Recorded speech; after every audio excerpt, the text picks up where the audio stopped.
Yes, good evening, everyone. I'd like to bring to order the council meeting of March 22nd, 2021. With that, I'll pass it over to the clerk to get us started. Great, thank you. We'll start with the land acknowledgement. We acknowledge that we are on the lands of Anishinaabe Nation. This spot where we gather is the traditional land of the Three Fires Confederacy, the Ottawa, Potawatomi, and Ojibwe. We also recognize that this land is now home to the Delaware Nation. This land was settled through the McKee Purchase Treaty of 1790, and we, as beneficiaries of the treaty, must recognize our responsibilities, including our collective responsibilities to the land and water. Mr. Mayor, we have no additional supplementary agenda items this evening, and I have not heard of any disclosures of pecuniary interest. The first item on the agenda, Mr. Mayor, is the recognition of the 2020 Accessibility Advisory Committee Award winners. And we have had the chair of the Accessibility Advisory Committee provide a video to council, and we will show that now.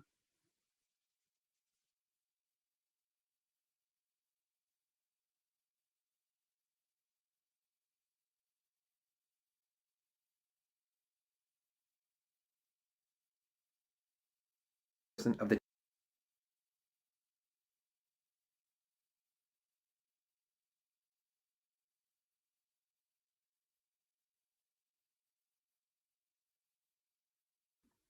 I would first like to thank everyone for taking time out of their busy day to help us in acknowledging some truly special people.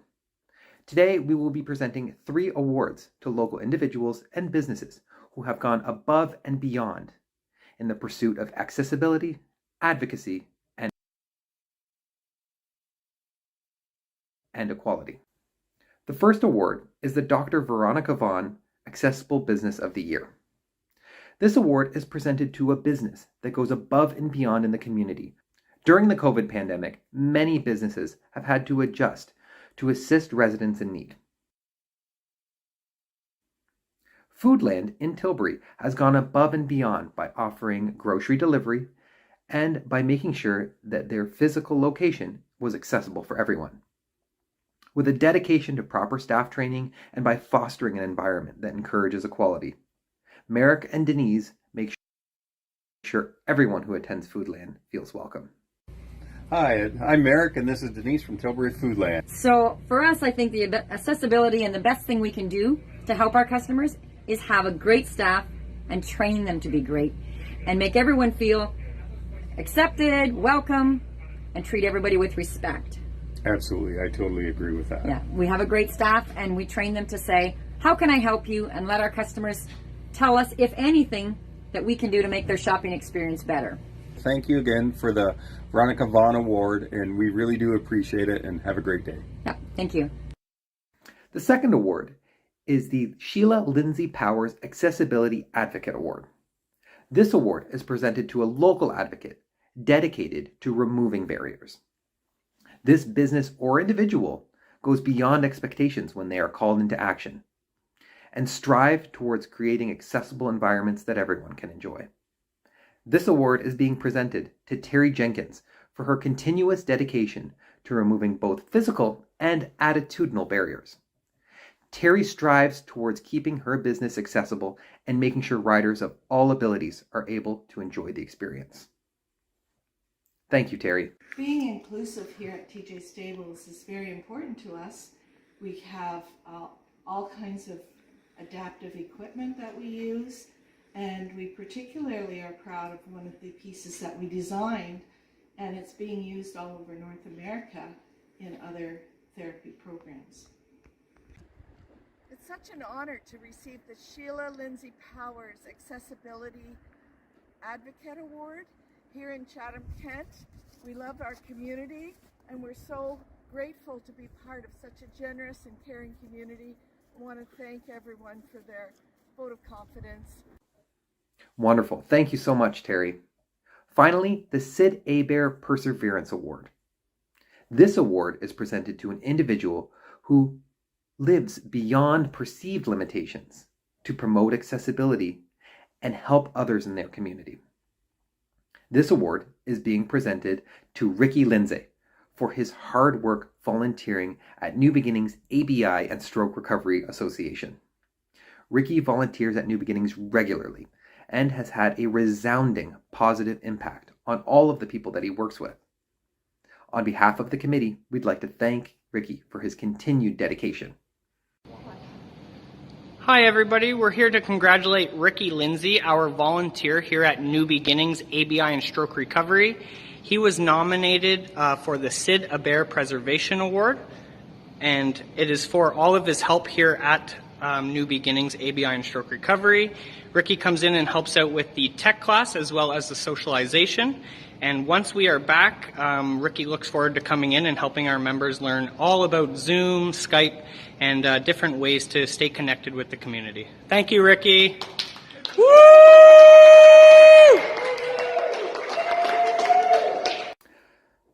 Thank you, Ricky. On behalf of the entire Chatham-Kent Accessibility Advisory Committee, we would like to once again thank all of the recipients for their hard work and dedication this year. We hope that Chatham-Kent can continue this trend.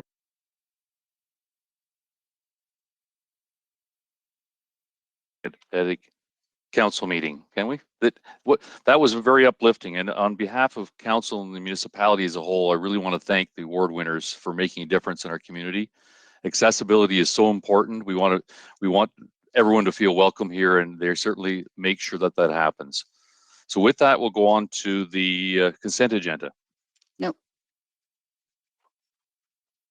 First, Mayor, we have our deputations for this evening, and we have received 9. So at this time, we would like to read those out. I will begin. The first deputation this evening is on item 13B, which is the Chatham-Kent Accessibility Advisory Committee 2021 Accessibility Report in terms of reference. This is from the chair, Mike Gerard, of the Chatham-Kent Accessibility Advisory Committee. Hello, my name is Mike Gerard, and I am here representing the Chatham-Kent Accessibility Advisory Committee. As a committee, we regularly meet to tackle accessibility barriers in our community. The community provides feedback, evaluation, and follow-up to municipality-owned entities. Over the last year, the committee has had a meaningful impact promoting accessibility and advising on various municipal departments. I would like to thank all members of the committee for their tireless efforts and commitment to bettering our community. I would also like to thank all civic employees who take the time to plan and develop projects with accessibility in mind. Finally, I would like to thank our Municipal Council representative, Claire Latimer, for her commitment and dedication to bringing accessibility to the forefront and advocating for a better Chatham-Kent. Inclusivity is a core value in our committee, and we believe that Chatham-Kent needs to continue to be a desirable place to live and a community accessible to everyone. Over the next several months, the committee plans to introduce and enact new ways to make Chatham-Kent a more modern and accessible community for every resident. We hope that the council will continue to support the committee with our projects and recommendations to ensure that Chatham-Kent not only meets requirements, but exceeds them to become an industry leader in the field. Thank you, Mike Gerard, Chair, Chatham-Kent Accessibility Advisory Committee. The next deputation is on item 19B, and it's from Tammy Lucas, the Operations Manager at the J.G. Taylor Community Center. Your Worship and members of Council, I am writing you today to thank you for taking the time to review and consider the proposal before you regarding the WISH Center. The WISH Center played a significant role in providing safe and structured environment for the youth of this community. The center has provided food and other assistance to many families and individuals that have been struggling and need a little extra help through these uncertain times. The WISH Center is a charitable organization that has been providing community service for nearly 25 years. As a nonprofit, the WISH Center relies on facility rentals. COVID-19 has created significant financial challenges to the programs and activities here and on behalf of the center. We are unable to sublease space for many community and private functions, sports group users, or even host the child and youth programs that are normally available via the center. Service clubs have been kind with donations. However, funds are limited due to their inability to host fundraising events. We ask that you consider supporting the Wish Center with the proposed forgiveness to assist us in overcoming the financial strain that the COVID-19 pandemic has had. We are in this together, hopeful that we come out of this together. Sincerely, Tammy Lucas. The next deputation is by Jacqueline Faubert. Dear Mayor Caniff and councillors, I am writing to you with concerns over the proposed increases to the farm tax ratio. This issue directly impacts the farm business my family and I run in East Tilbury. I am most concerned that municipal staff are basing their recommendation to increase the farm tax ratio on incomplete data. The second farm tax ratio report is lacking critical reassessment data from MPAC and is asking council to blindly make a decision on its tax ratio policy. I ask that council defer this proposal until MPAC has released its new assessment data and staff can properly analyze the data and make an informed recommendation. When time comes, I ask that staff look for consistent growth in each sector outside of this COVID-19 pandemic economy in order to fairly assess if there warrants a shift in tax burden. I also ask that staff and council make a shift to stable budgeting that sees equal maintenance to all municipal infrastructure assets. I took great offense to staff stating that CK's farm sector has been subsidized by commercial and residential properties. Farm properties do pay our equal share of infrastructure taxes, along with extra municipal charges for regular ditch, drainage, and pumping station maintenance. And still, we see rural bridges closed, like the bridge on my road. Farm families also pay our fair portion of residential tax ratio for our large home properties. Chatham-Kent loves to boast about our agricultural roots and the fact that we grow for the world. If municipality and council want to continue using this slogan, then I want to see you continue to support the ag industry with informed tax policy. Thank you for the time to share my thoughts with council. Sincerely, Jacqueline Faubert. The next deputation is also on item 19C. The Kent Federation of Agriculture wishes to comment on 19C report to council on the farm tax ratio, specifically the staff recommendation to raise the farm tax ratio from 22% of residential to the maximum rate of 25%.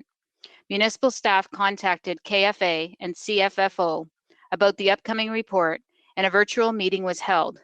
No notice of public consultation was given prior to the Thursday's publication of the meeting agenda.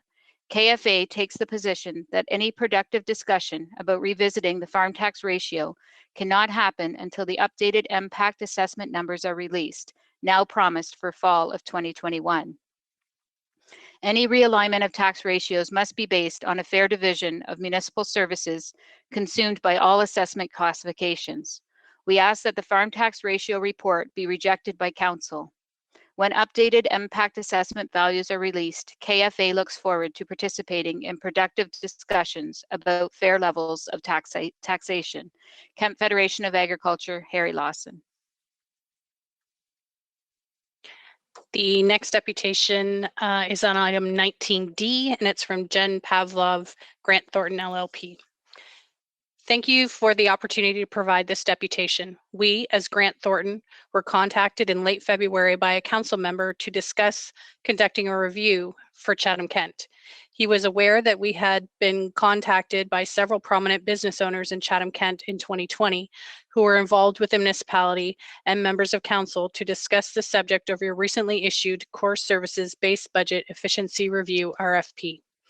Based on the discussion with these business owners, we provided them with our approach and methodologies based on last year and this year about reviewing the expressed concerns.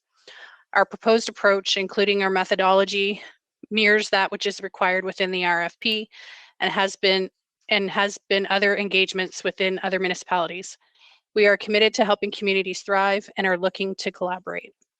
Accordingly, our goodwill sharing of our methodology and thinking and working with members of your community and council looking at this concern already, we have started in on the solution in spirit of saving costs and understanding that your RFP permits council in making good decisions outside of the RFP process. There is the option to proceed with engaging Grant Thornton. We have benchmarking that we can already leverage, as we have been benchmarking Chatham-Kent against other Ontario municipalities in similar projects completed during COVID. We have COVID-19 experience working with similar sized and similarly challenged communities, including public engagement, deep experience in municipal transformation reviews, including services, costs, and other organizational reviews. We have experienced professionals that will work with administration, council, and the public to ensure they have a quality report and value add. We could complete this engagement within your RFP threshold of $75,000. We could provide our methodology built into your proposed RFP 9-phase approach. We can provide references and other requirements from the RFP. We want to thank you for this opportunity to provide this deputation and an opportunity to discuss this engagement. Jen Pavlov, Grant Thornton, LLP. The next deputation is with respect to item 20E, the motion by Councillor Kirkwood Wright, re the McDougall Bridge. And this is from Tellier Cattle Farms, 5525 McDougall Line in Tilbury.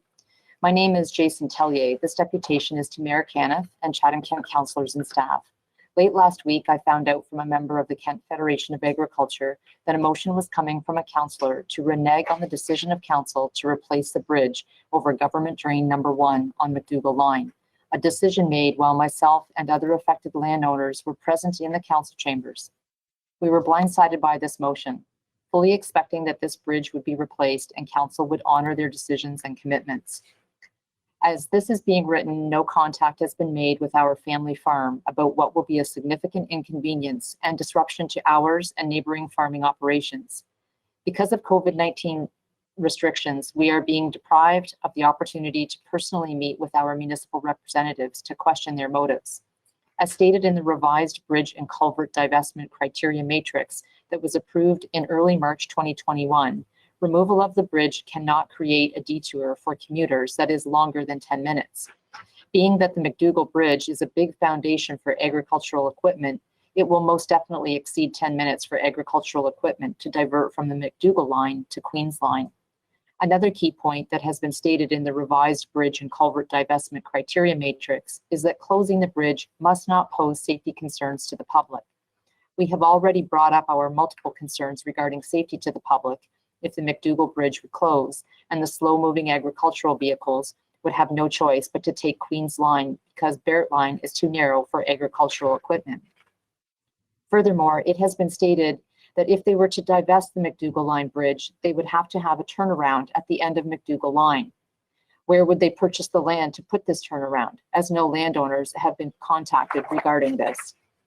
We ask the council to reject this motion and honor its obligations and complete the replacement of this bridge. Tellier Cattle Farms, Tilbury. The next deputation is also on item 20E. The Kent Federation of Agriculture wishes to comment on agenda item 20E, the notice of motion to revisit the decision of council to replace the bridge on McDougall Line. The September 2019 vote to replace the McDougall Line Bridge is a commitment made by council to the local community. Any reconsideration of the original motion must be carefully balanced against the loss of trust council will suffer. Is it worth it? Local residents and farm businesses had no notice that this motion was coming forward. Is this how council represents the residents and ratepayers of Chatham-Kent? The commitment was made, council must stand by their decisions. Kent Federation of Agriculture, Harry Lawson. And the next deputation is also with regard to item 20E, and it is from Berthel and Helen Boz. Dear Chatham-Kent Council, thank you for giving me the opportunity to share reasons for keeping access to McDougall Road by bridge.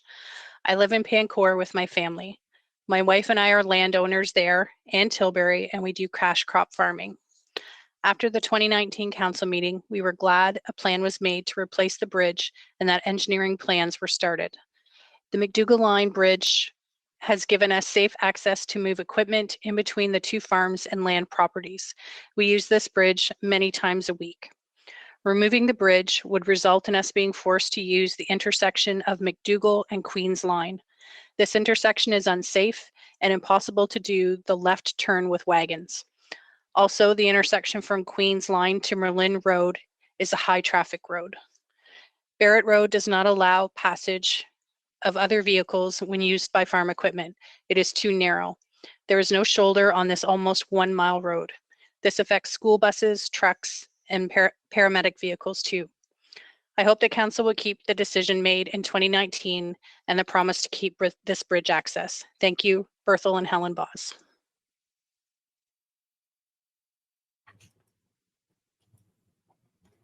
The last deputation is also with respect to item 20E, and it is by Mr. Dennis Sauvé. Mr. Mayor and councillors, I understand that there will be another motion tonight to close the McDougall Line Bridge. I am in utter disbelief. This matter was addressed and approved by this council in September 2020. It then went to report where your engineer decided to attack a major reconstruction at the west end of the road. It is my opinion that this was purposely done to make the project unfeasible. It should be a separate proposal unattached to the bridge reconstruction proposal. We do not want or need the west end of the road reconstructed and feel that it would be a total waste of a large sum of money. We simply want our bridge replaced. I was told that it was going for tenders in January, but instead here we are once again discussing the same issue. This council made a decision, right or wrong, you made a decision. Now it's time to follow through with it. Send this bridge replacement to tender on its own without the West End road improvements. But if you are of the opinion that the West End needs reconstructing, then do it as a separate tender when you've got lots of money to spare, because it is quite fine just the way it is. I addressed council in October and stated then that you were spending $3.5 million per year on new stone for our roads, and that if all of the gravel roads in the municipality were increasing in height an inch a year like mine has, then this is wasting a lot of money on stone. I welcome any one of you to come to my house at 5377 McDougall Line and see my cemented driveway that was level to the road 20 years ago and now is 2 feet below the level of the road. Do we need to raise the road levels, or do we need to just maintain them? Why not reallocate 1.5 million from that budget that's being wasted and rebuild McDougall Line Bridge? This is a simple, effective solution and would be money well spent.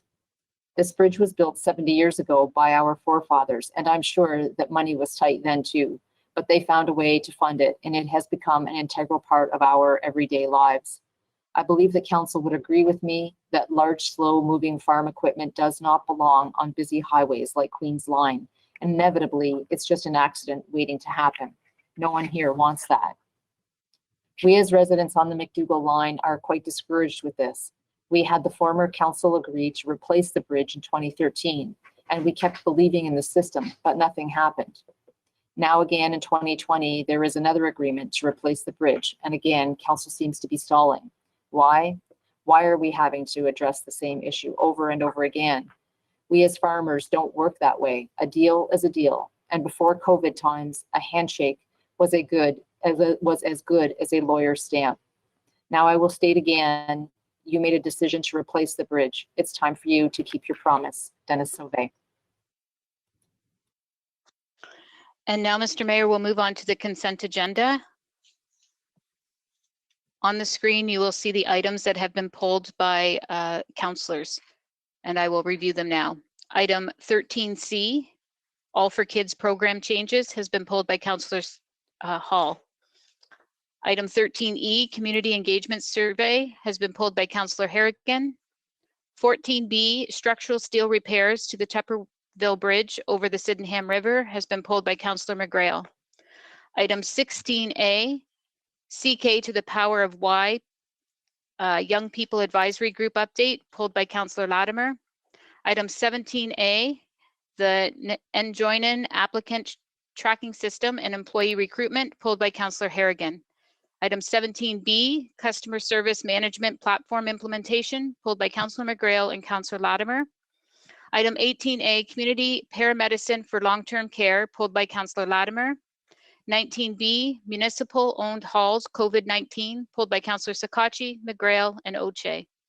Item 19C, Farm Tax Ratio, has been pulled by Councillor Carmen McGregor, McGrail, Latimer, Oche, Harrigan, and Sakachi.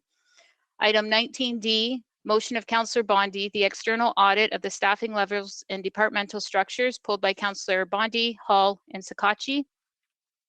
Item 20A, revisions to the special events manual and municipal alcohol policy, pulled by Councillor Latimer. And the last report, item 20E, motion of Councillor Kirkwood White regarding the McDougall Line Bridge, pulled by Councillor Kirkwood White, McGrail, Hall, Councillor Carmen McGregor, Oche, and Harrigan.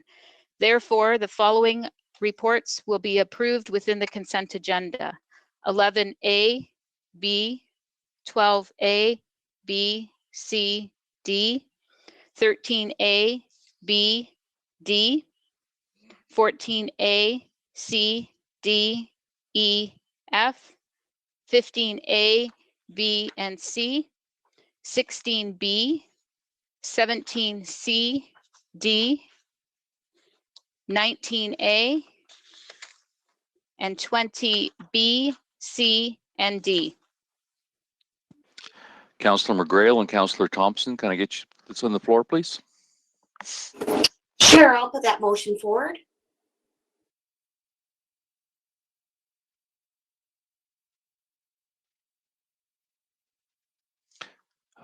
Councillor Thompson, Sorry, yes, I had to unmute that. Pardon me. I'm happy to second it. yep, any questions? Hearing none, we'll put them to vote.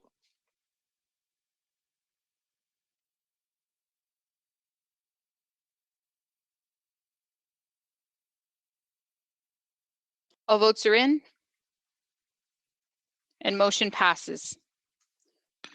Move to item 13C. 13C, activities, leisure, and learning, all for kids program changes. Councillor Hall and Councillor Crew, can I get you put this on the floor, please? Happy to, Mayor Kenneth. I'll second that.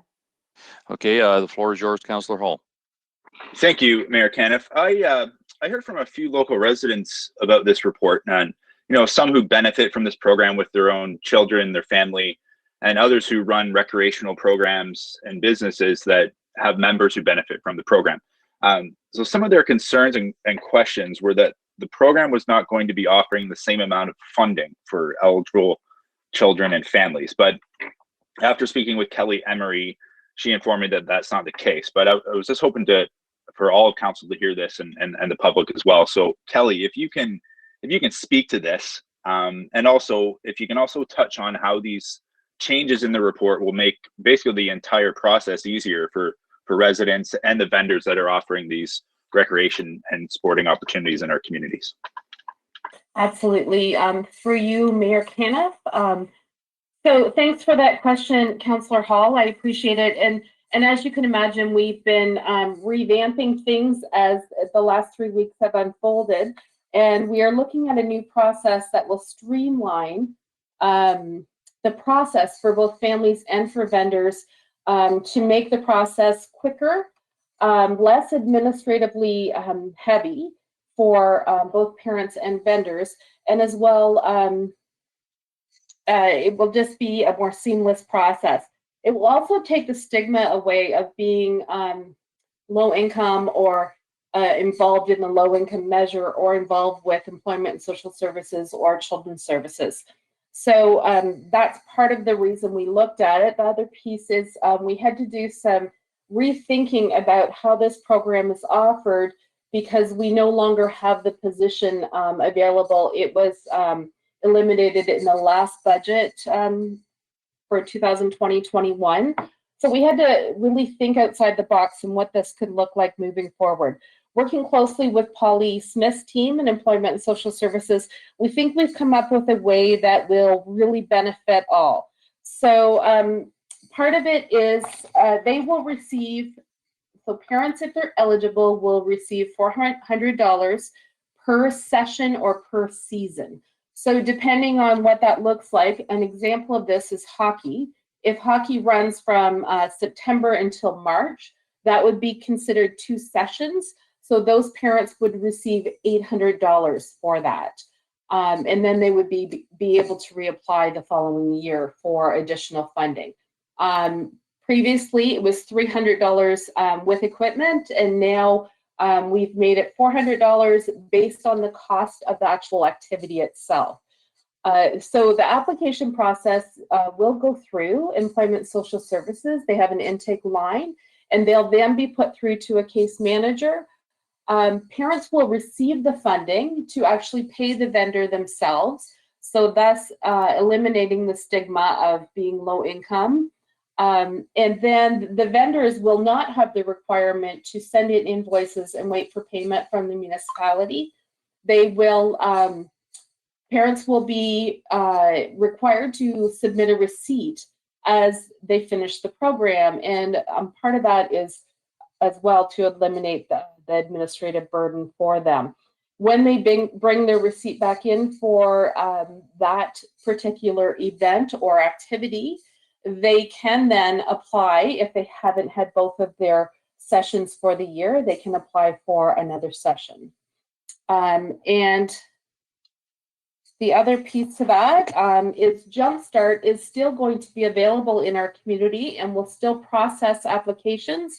They allow $300 per session, and that so in any calendar year, you're allowed $300.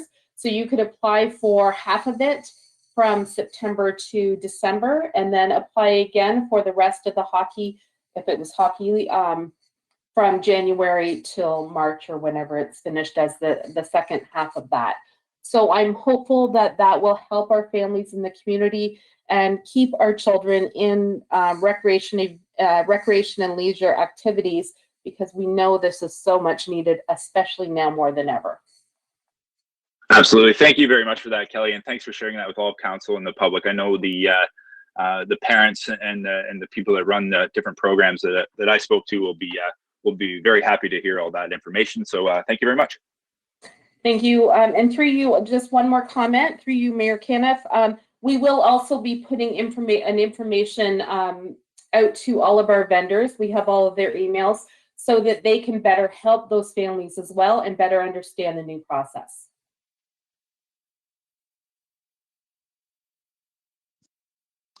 Anyone opposed to accepting the report? Hearing none, motion passes. Item 14E, sorry, item 13E. Community engagement survey results. Floor is yours, Councillor Harrigan. Great, thank you, Mayor Caniff. Just quickly, I wanted to share with Council that this survey and the work around community engagement has really been spearheaded by our CK 2035 committee, who's had a lot of conversations over the last year around community engagement, both for short-term issues and issues of the day, but also more longer-term issues around helping to shape and frame the communities that we live in, and what the roles of council and staff and the community are as we all work together to create the Chatham-Kent that we aspire to have in the year 2035, which is quite rapidly approaching when you think about the timeline for that. And so the question that I have, which I believe is through the mayor to Dawn, is can you, Dawn, for the purpose of the information that we received, comment on the work that staff are doing with the feedback of CK 2035 around community engagement, and what next steps look like given some of the comments in this report? Thank you. Through your worship, a few things are taking place. The first is the customer satisfaction survey that was discussed as part of our objectives for this term of council. We postponed it last year as a result of COVID. The committee is now addressing that issue. We're in the process of reaching out to one of the major survey companies to confirm that we could be able to move ahead with the customer satisfaction survey and determine across all of Chatham-Kent their level of satisfaction with a variety of services that we offer. Although the report that was presented to council tonight is telling, it certainly tells the residents want more involvement. They want to be engaged more in the decision making to shape our community. it was a relatively small survey, and we won't claim that it was you know, a random selection of our residents. So we want to make sure that we get a fulsome response to guide any future action. A number of other practical things are taking place. All the members of council would have received in December a letter from Dr. Katie Kish, a former resident of Bothwell, who was offering her expertise in community engagement to do a pilot study in Bothwell to look at the future of that part of our community. Councillor Harrigan, as well as members of administration, have been meeting with Dr. Kish, and we're planning on doing a pilot this spring. In fact, we have a meeting later this week to discuss the time frame, and we'd be reaching out to the local ward council members to participate in that process. So we're hoping that that would be a pilot that helps us shape our community engagement strategy. Councillors Harrigan and Hall have also proposed that we use a pilot approach to look at our shoreline utilization as well. So those will both be going through both the Community Development Committee and CK Plan 2035 Committee. Over the course of COVID, we've also enhanced the number of online engagement tools through our website. Just like to remind council that those tools like Let's Talk CK are available to all ward council members. We've had a couple of council members, Councillor C. McGregor and Councillor Hall, who have talked about looking at how they could use some of those tools in their own ward to reach out and enhance the ability to talk with people. And in the absence of having our you know, connections at local coffee shops and so on, this offers another way to get some direct engagement. But at the end of it all, we've got a number of tools that we're hoping to use.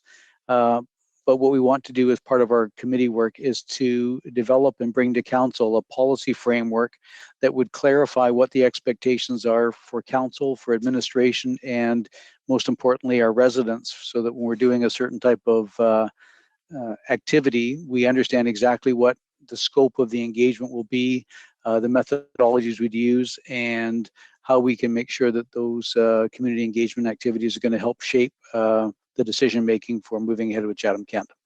So we're expecting that that work will be completed this year, and we'll be back to council sometime later in the year with recommendations on the policy framework. Thank you, Your Worship. Great, thank you very much. Those are all the questions and comments, and I really am looking forward to seeing where we go with community engagement as a council, given our priorities that we've set for this term. Thank you, Mayor Caniff. I'll move that we receive the report for information. Thank you. Councillor Finn, can I get you to second that, please? Happy to second. Anyone opposed? Motion carried. The item 14B. Structural steel repairs to the Tupperville Bridge over the Sydenham River, community of Tupperville. Councillor McGrail and Councillor Foss, can I get you to put this on the floor, please? Sure, I'll move to put it on the floor. I'll second it. The floor is yours, Councillor McGrail. Thank you, Mayor Caniff. I just have a couple of questions. I've had some concerns from the community that that have approached me. The first one is it possible that one lane of traffic can be open while the work is being done? Thank you, Mayor Caniff. This is Chris Teber here, Director of Engineering. So no, we did explore options to try and have the bridge open during the duration of construction, but it was determined that in order to kind of expedite the work and get in and get out as quickly as possible and make the repairs, the contractor does require full closure of the bridge in order to meet the timelines and get this structure open as quickly as possible. So my next question is, what is the timeline, or do you have a timeline? Yes, so the contractor is actually there today. He mobilized to the site and reviewed the project there. We're trying to be proactive, knowing that the sensitivity with this project to get this bridge back open again. We're anticipating about 3 weeks for construction, and that will then, following that 3 weeks, they'll have the bridge fully open with the load posting then removed completely from the structure. Okay, those are my questions. Thank you, Chris. Thank you. Any other questions? Hearing none, we'll put it to vote. Oh, sorry, Councillor Uche. Thank you, Your Worship. Through you, Chris. Chris, when do you like if we okay this right now, when will it be started? Thank you, Mayor Caniff. So again, we are proactive with this. We are hopeful that council is going to be approving this report tonight. We had the contractor mobilized to the site today. So basically he's ready to go first thing tomorrow to start the structural steel repairs. All right, thank you very much. Thank you. Any other questions? Hearing none, we'll put it to vote.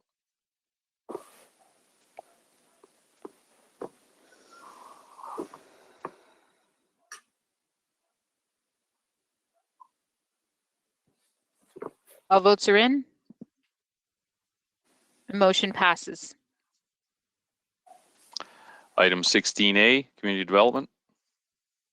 CKY, CK to the Power of Youth People Advisory Group update. Councillor Latimer and Councillor Bondi, can I get you to put this on the floor, please?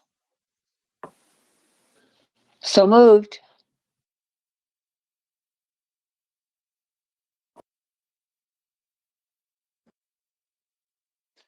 Councillor Pinsino, can you get you to put this on the floor, please? Yeah, I can second it, Your Worship. Thank you. Okay, over to you, Victoria. Thank you, Mayor and Council.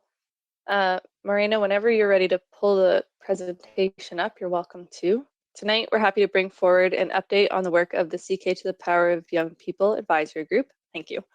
The CKY Advisory Group is a committee of administration supporting living CK resident attraction and retention work within the community attraction and promotion area. The CKY Advisory Group provides an opportunity for those aged 15 to 39 to become involved in community planning discussions and provide input into decision making for administration, council, and community partners, all which enhance Chatham-Kent's ability to attract, engage, and retain young people aged 15 to 39. Details of work accomplished since the creation of the group in 2018 and next steps are available in the report to council provided. With me tonight is co-chair Marina McDonald to give an update on our most recent work over the course of the last year. Over to you, Marina. Thanks, Victoria. Again, my name is Marina McDonald. I'm a co-chair on the Chatham-Kent to the Power of Young People Advisory Group. So we have 14 members representing all areas across the municipality. And since our last update to council, we've welcomed some new members. So some of whom are tuned into tonight's council meeting. More than half of our group is new, and we're excited to continue engaging with young people in the community. So our group defines young people as anyone aged 15 to 39. And with our new members, we now have great representation on either end of the age range, as we know that the experiences of a 15-year-old differ from that of a 39-year-old, though there are probably some similarities as well. And in between those age ranges, we have good representation too. So our main objectives are mainly to engage with other young people, providing feedback to council about what ideas or concerns that young people in the area may have. And since our group was established a few years ago, we've had meetings with Mayor Caniff and several councillors to learn a bit about how the municipality and council operates. Our meetings are held every other month, and during those meetings, we have a chance to talk about what's happening in Chatham-Kent and what challenges young people may be facing, and opportunities to partner with similar groups like the Chamber's Y Connect group. So last year when the pandemic started, our meetings, like everyone else's, moved online. So this photo is from one of our first meetings that we had with Mayor Caniff a few years ago. But last year we realized that other young people are probably struggling in the same way that we are, adjusting to working and learning online. And so we wanted to put out a survey asking how young people were doing. We also realized that it was an opportunity to follow up on a youth engagement survey that was conducted in 2017 prior to our group being established. So here are some of the results from that survey. We launched it in September and ran it for a few weeks. And we had 1,001 responses from young people across Chatham-Kent. And we were very pleased with that turnout. Overall, we learned that many young people in Chatham-Kent who want to engage and share their voice, and they care about the community. So in the first part here, you can see that most young people we surveyed choose to live in Chatham-Kent because they have friends and family here, and that most perceptions of living here haven't changed or have stayed the same since the pandemic started, though it's important to note that this was done in September. And also, that affordability continues to be a top reason for choosing to live here, along with employment, safety, environment, and health. We also saw that 88% of the people that we surveyed were employed, and that more than half said that there are employment opportunities for them in Chatham-Kent. When we asked them what the most exciting thing was in Chatham-Kent, a lot of people said outdoor recreation and access to nature, particularly the bodies of water that we have around us. But we also saw that young people would appreciate more things to do, specifically more ways to connect with other young people, although we know that that's hard to do at the moment. And then another way survey respondents would like to improve Chatham-Kent is by having more small businesses that they can shop from. So we're online, we have social media accounts, and if you'd like to follow along with what our group is doing and the ways that we engage with other young people, you can follow us on Instagram, Facebook, and Twitter. You can also follow Living CK on the same channels, including LinkedIn and the Living CK website as well. So thank you for listening, and we're happy to answer any questions.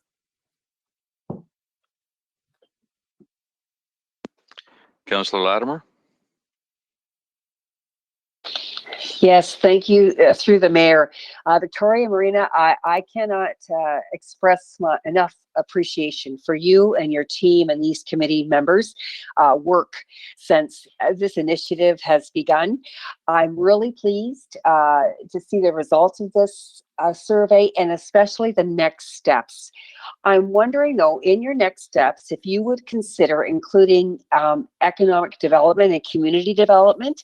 The mayor will tell you that I am always praising and sending our business community to your department, Victoria, because they often are asking for our assistance to attract prospective employees and showcase Chatham-Kent's amenities.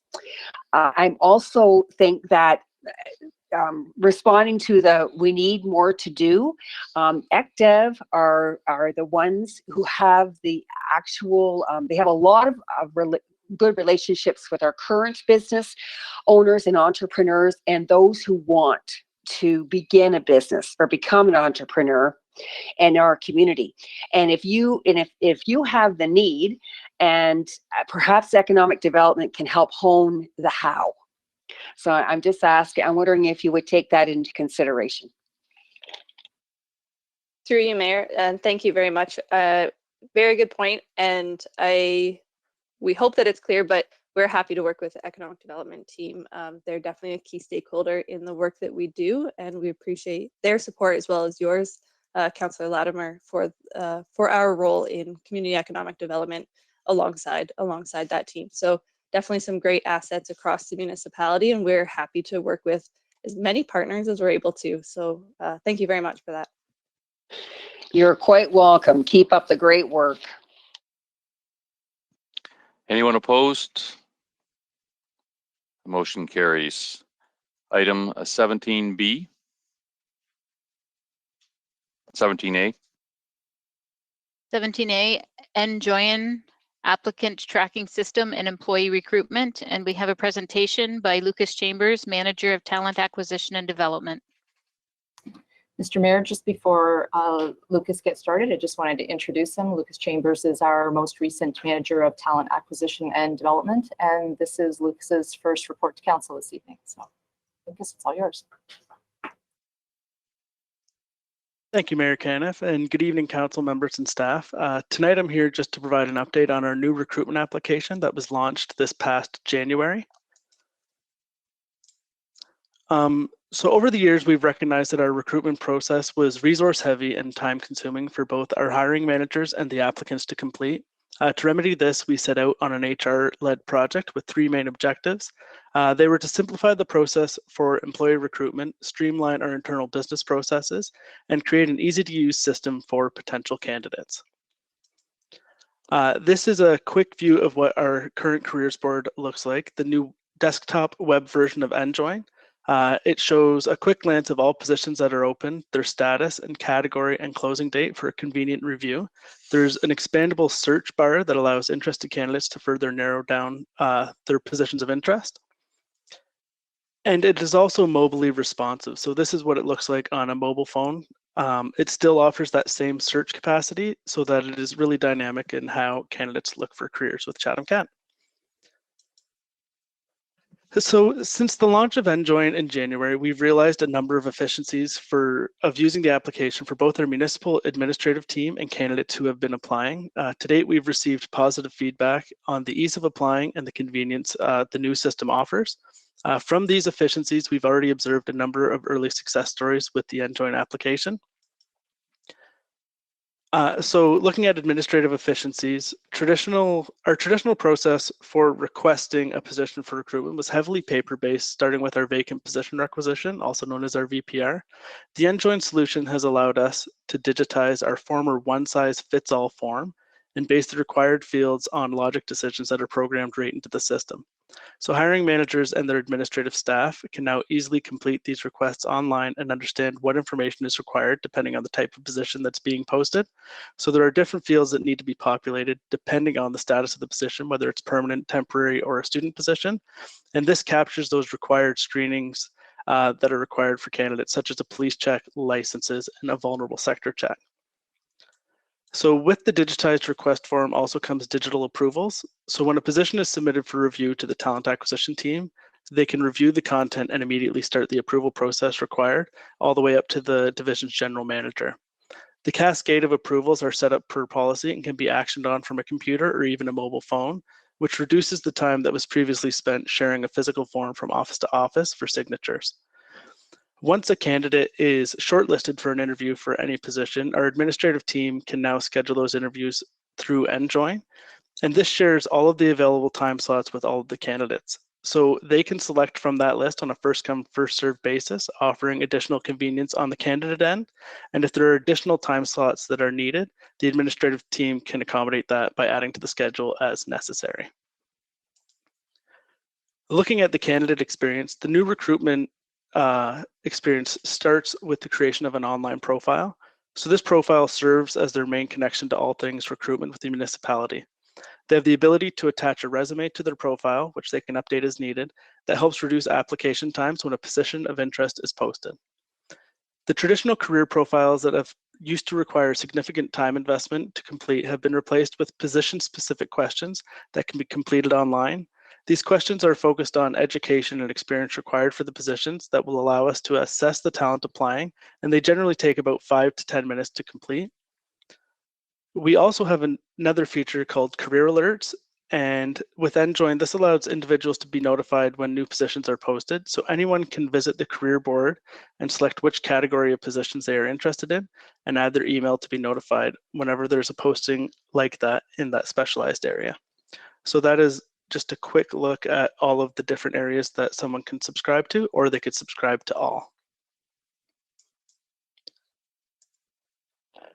And finally, I was just going to review the early signs of success. So even since the report was submitted, we have increased the number of candidates who have created a profile. We're currently over 1,150 candidates that have created a profile in the nJoin system, and over 400 users have subscribed to our career alerts. In February, the talent acquisition team partnered with public health to initiate the mass recruitment to support the immunization clinic. We had 5 different positions identified for recruitment. And within the hour of the requests being started, all the approvals were completed and the positions were ready for posting. And just to show some success of how easy it is for candidates to apply, within the first 14 days of the postings being active, we received over 230 applications, further demonstrating how convenient it is for our users. And thank you, Mr. Mayor. That's the end of my presentation. I'm open to any questions. Councillor Harrigan. Great. Thank you. Through the mayor, thank you, Lucas, for that presentation. I have 2 questions. The first one is, what would we in Chatham-Kent consider to be a healthy applicant pool or a healthy number of applicants for any given job? And will this system help us to track that over time? Yes, thank you, Mr. Mayor. So currently, a healthy applicant pool isn't always dependent on the quantity of candidates that we receive, but it's based on the quality of candidates. And this can vary based on the type of position that we are posting and their level of responsibility. We generally like to see anywhere from 5 to 20 candidates who are applying for a job, but our focus is on qualifications and experience in similar roles. So for any recruitment, our goal is a strong competition that will lead to the most qualified applicant being successful in any one position. Great, thank you. And then a follow-up question I have. It was noted in the report that the project was funded through kind of one-time funding for budget, and you also noted that there were efficiencies.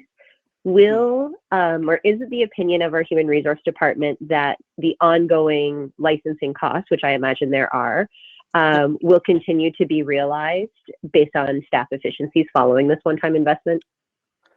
So currently we have additional base budget funding that covers our licenses right now. So the implementation fees and the implementation of the project was covered by that one-time funding, but we do have the capacity to cover those fees ongoing. And do you find that as a result of this system, there's opportunities for the Human Resource Department to expand into different initiatives that otherwise would have taken up their time doing like straight recruitment? Yes, definitely we have seen some more free time, not more free time, but we've seen some expanded capacity that will allow us to do further initiatives in our leadership development program and our organizational development. Great, thank you. Based on your review, this looks like it's a great improvement from some of those Word or PDF downloads that candidates would have had to participate in prior. So looking forward to seeing how this translates into increased talent pool. Those are all my questions, Mayor Kenneth. Councillor Harrigan, could I get you to move to accept? Yes, happy to do so. And Councillor Oche, will you second that? I certainly will. Thank you. Anyone opposed? Motion carried. Item 17B. Customer Relationship Management, CRM, Platform Implementation. Councillor McGrail and Councillor Latimer, can I get you to put this on the floor? Sure, I'll move to put it on the floor. Seconded. Councillor McGrail, followed by Councillor Latimer. Thank you, Mayor Caniff. So I just have a couple questions. When I read through this report, so are we bringing in 2 new 9-month contract positions for this to start this initiative up? Or how is that going to look? How does that look? Because that's how I read it, I guess. Okay, thank you, Mr. Mayor. I will try to field both of those questions for you. First of all, there are 2 primary reasons as to why this couldn't be taken on by our existing resources. The first one being vendor support is critical in the assessment and mitigation of risk associated with the deployment of the cloud-based systems and public-facing new technologies. That's the first reason. Second reason is our IT team currently lacks the available internal resources and expertise to perform the configuration and implementation in a timely fashion. So to answer your question, yes, we would be, we'll say, augmenting our existing staff right now. Okay. Next question is, what is our game plan as a municipality going forward to support this program? Because obviously, after that 9-month program, I suspect that it will be passed over to someone within the municipality to support. Okay, thank you, Mr. Mayor. Yes, so we currently, the plan is to leverage our existing resources that are currently supporting and sustaining our present solution, which is the ACR system. So it would be transitioning those resources over to the new platform to provide the support. Perfect. No, I think I'm a big supporter of software that supports our service and our community, and this is definitely something much needed to be able to be to collaborate and bring everything together. So thank you very much. Councillor Latimer, followed by Councillor Sakachi. Thank you, through the mayor. I'm wondering if you can tell me how this initiative fits in with the anticipated customer service review happening, and if so, how? As I see, the target date is October 2021, and that's when we expect our results from the review to occur. And I also wanted you to briefly explain, if you can, the difference in how a staff member, counselor, or a member of the public would access the system to lodge a request and then track the request with regard to how it's done now through the ACR system. I want you to know I am so happy to hear that the current system is being streamlined and improved with regard to efficiency. Ms. Hoffman can get the first part and then over to Eric. Thank you, Mr. Mayor. So, Councillor Latimer, to your question with respect to how this dovetails with our customer service review. So the customer service review will get started later in this year. Remember that by the motion that Council passed, that particular service review is going to focus on how service is delivered, particularly with an emphasis in our areas where we have multiple services being provided in one location. And I think that the motion at the time actually explained some of those, whether it might be employment and social services or library services, potentially even police, etc., where we co-locate together. So part of that is an examination of how service is currently provided. What won't change is the need for having a tracking mechanism for customer service items that are coming in from our public for issues to be taken care of. So that this will continue to be a really important and relevant part of how we deliver the business.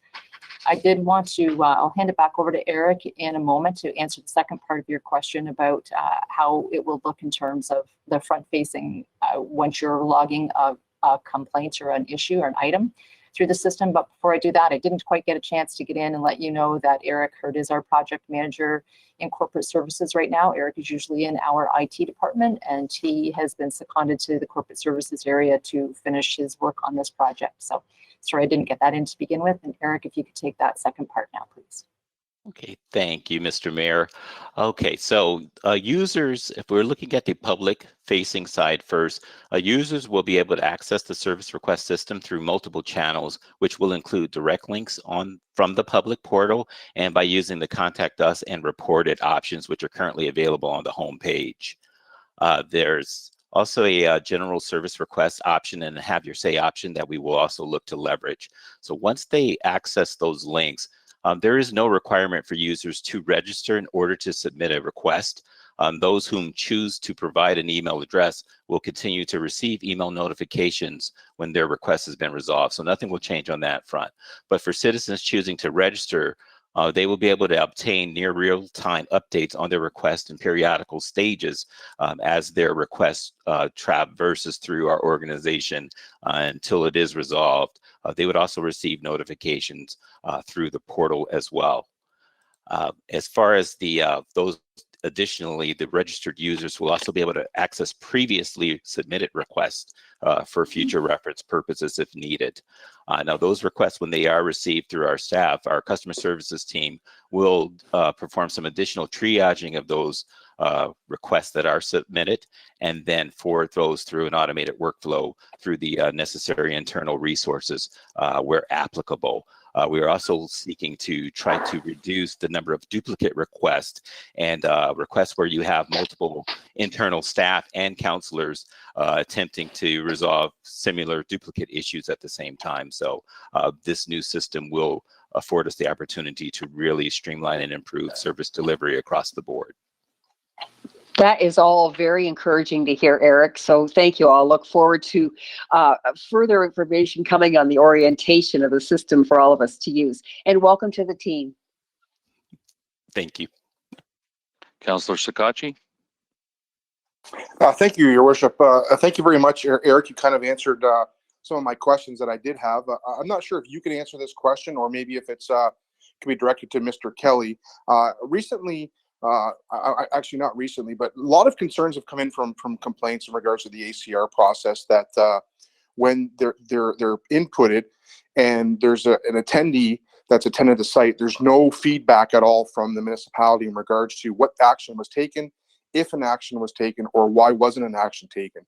Just received a couple more today, and just curious if this process is going to help the aspect of at least coordinating with the customer and the person that's putting the concern in, that they actually have a response back instead of completed, even though it wasn't actually addressed. Yes, thank you, Mr. Mayor. Yes, that is one of the core pieces of deliverables of this initiative is to make sure that we do properly close the loop communicating back to our citizens for all those inquiries that are submitted in cases where right now we would like to be more proactive in terms of responding back. So those who do choose to register will be receiving those status updates as the request is handled, along with the comments from our staff. For those that can be resolved, and maybe those that can't, but at least provide a more in-depth reason to avoid them having to contact counselors and to call customer service directly repeatedly. Thank you so much for your response, Eric, because I am one to believe that the current process is extremely flawed. So this is a welcome addition to have to the municipality, and I thank you for your detailed response and your efforts, and once again, welcome to the team. Thank you. Seeing no other questions, we'll put it to vote.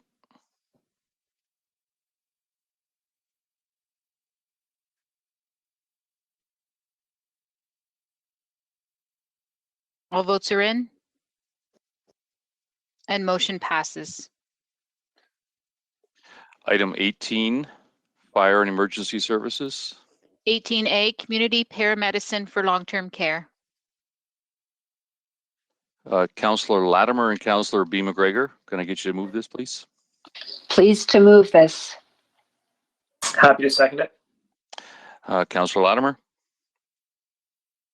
Thank you, through the mayor. I think Chief Case is online, and I wanted him to speak to the fact of how this community health visit support program would be different than what is currently offered through the Ontario Health Team, or formerly the LIN, and our Family Health Team's Community Outreach Navigator or other allied health professional positions. And I see Donald's on the line too. That's great. I think I'm really looking to ensure that an adequate in-time communication strategy is implemented that will eliminate possible duplication of service. Because historically, I think the current system doesn't always do such a good job of this with the current stakeholders and service providers already involved. Thank you, Councillor. Through you, Mr. Mayor. So in terms of this report, Council will be aware that we've had an outstanding community paramedicine program for the past 6 years. And in December 2020, there was a message from the province offering the ability to extend our existing provision to cover vulnerable people waiting for long-term care. And the province was looking to respond to systematic barriers and growing demand for long-term care facilities. So I'm glad that Donald is on the line, because between him and Fire and EMS and the joint budget teams in Chatham-Kent and Medivi, a hastily prepared report was put through to the province, which we kept council informed about as we went through. And I'm delighted to say that the province is offering us nearly $3 million worth of funding, and this is 100% funding that will run us through to 2024. And the idea of the report is to amend our agreements with Medivi, and also for council to allow us to sign the agreement with the province. In terms of the specific questions that you asked, Councillor, they're fairly operational. I have to warn that this is very early days for us. We're currently just working our way through the funding arrangements, looking for new equipment, training, and also ensuring that we can continue to develop this service. And I have to pay credit to the community paramedicine program. They have been at the forefront of COVID in terms of testing in the homes and now immunization. Wherever we have asked about community paramedics, they have been there, also working with other agencies. So in terms of some of the questions you raised, with your permission, Mr. Mayor, I'll ask Donald McClellan, our General Manager of EMS from Medivi, to give a little bit of insight in some of those operational aspects. Thank you, Chief Case, and through you, Mayor Caniff. So as Chris alluded to, we've had the ability and success of our program over the last 6 years, to which we've worked out some very well-established workflows, communication processes, and we have a great working relationship with a lot of the case managers and care coordinators within the healthcare system that when we receive a referral, it's for a specific reason. They are the quarterback to the care to ensure that there is no duplication of services. And then our team, once they receive that referral, they do their thing with regards to the care that they deliver, the advocacy for other services that may not be within our scope of delivery, and working back with the quarterback of the care coordinator or the manager to bring in those additional services if need be. So again, we've been established for 6 years. This funding will allow us to expand our existing program and process procedures to then now care for a specific population, which is the waitlist folks who are awaiting their long-term care placement. We have been serving some of that population to date, but in a very minor state, because we serve a vast majority of people with various status and conditions, where this funding and resources will allow us to really improve the resources dedicated to this population. April, Thank you, Dawn. April, do you have anything to add? Thank you, Mayor Caniff. I think the only thing, it's April Rejack, General Manager, Community Human Services. The only thing that I would add is Councillor Latimer has brought forward, certainly speaking about the Ontario Health Team. One thing that we have noticed, both Donald McClellan and myself sit at the steering committee for Chatham-Kent Ontario Health Team locally, and throughout this pandemic, the partnerships that have been forged have been nothing short of phenomenal. I firmly believe that by working together, we can certainly achieve more. And so with Donald at the helm of our community paramedicine program, I think we will, and as Chief Case indicated, we're in early stages of this, but we will move forward and navigate through some of those operational issues that Councillor Latimer has spoken about. There is certainly, with the number of individuals we have aging in place, there is enough work to be done, and this is welcomed funding and welcome supports for all of our seniors who are aging at home and aging in place. So that's all from me for this piece. Thank you, Dr. Redak, and thank you, Dawn. I have full confidence in you and your team, and I'm thrilled to see the current community paramedicine program be extended, and I wish you the best of luck in navigating through those organizational specifics with both the province and our local stakeholders. So thank you again to you and your team.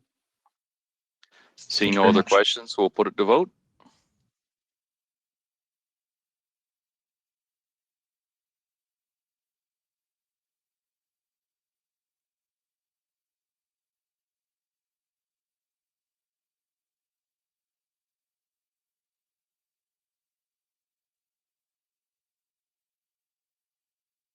Still need one more vote, Council.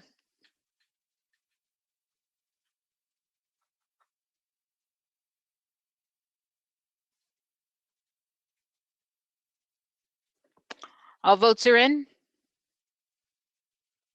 Motion passes. Item 19, Finance, Budget, Information Technology, and Transformation. 19B, Municipal Owned Halls, COVID-19. Councillor Sakachi and Councillor McGrail, can I get you to move this, please? I'd be happy to move that, Mayor Caniff. And I will second it. Okay, Councillor Sakachi, followed by Councillor McGrail. Thank you, through your the worship. I really appreciate the report, Mr. Quinton. And I just wanted to ask a couple quick questions. So you looked at all the facilities that in CK that would meet these requirements, correct? Thank you, Mr. Mayor. Yes, with Jeff Bray, who looks after our most of the facilities, was consulted with this report, and these are the two groups that are asking for assistance because they have unique relationships with us. Most of the other user groups, might rent our halls when needed for events, but these are the two groups that have direct contracts where the Wish Center, in fact, pays us the $2,500 a month rent, and the Merlin Community Group pays the utilities and maintenance costs directly for the Merlin Community Hall. That has been averaging around $700 a month. So they had different unique aspects. And so we have come forward with this recommendation to reimburse both groups in different ways. As the Merlin group has already paid bills, the Wish Center is behind on paying the rent, and we'd like to waive for both groups as part of this report, paid by Safe Restart federal and provincial funding. Thank you, Mr. Quinton. And I just wanted to just briefly touch on the motion.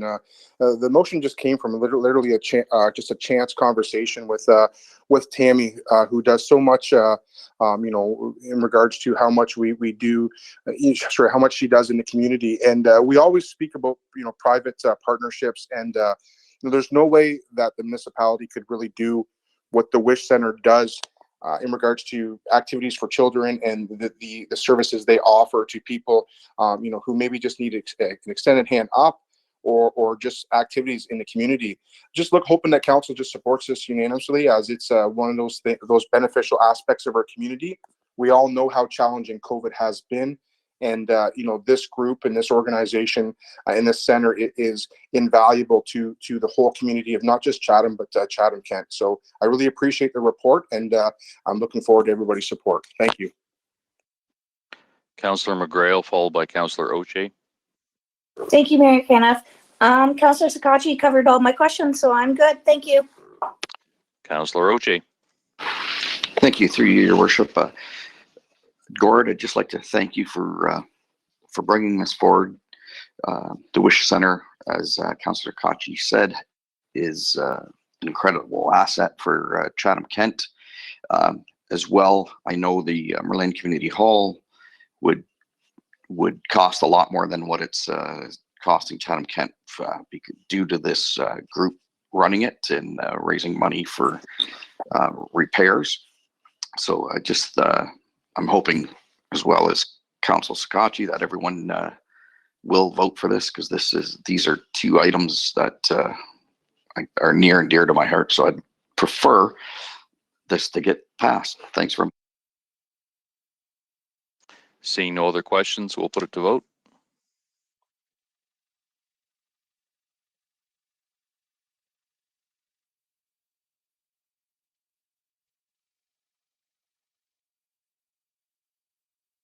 All votes are in. Motion passes. Moving on to item 19C, farm tax ratio. Councillor C. McGregor and Councillor McGrail, can I get you to put this on the floor, please?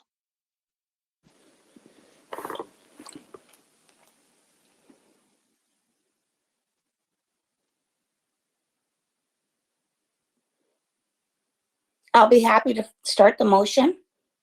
Councillor Carmen McGregor, you're on mute if you are speaking. Oh, sorry. That's okay. Yep, and I will second it to put it on the floor with Councillor McGrail.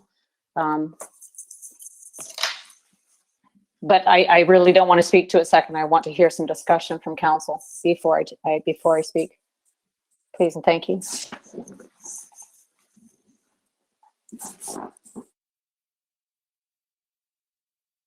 Sorry, Councillor McGrail, followed by Councillor Latimer. Thank you, Mayor Caniff. I read through this report, and I honestly took a look at it, and then I went back to what Councillor Latimer's motion was, and I understand why it's here, because of the tax implication of this year, and we needed to make the decision now for it to roll forward.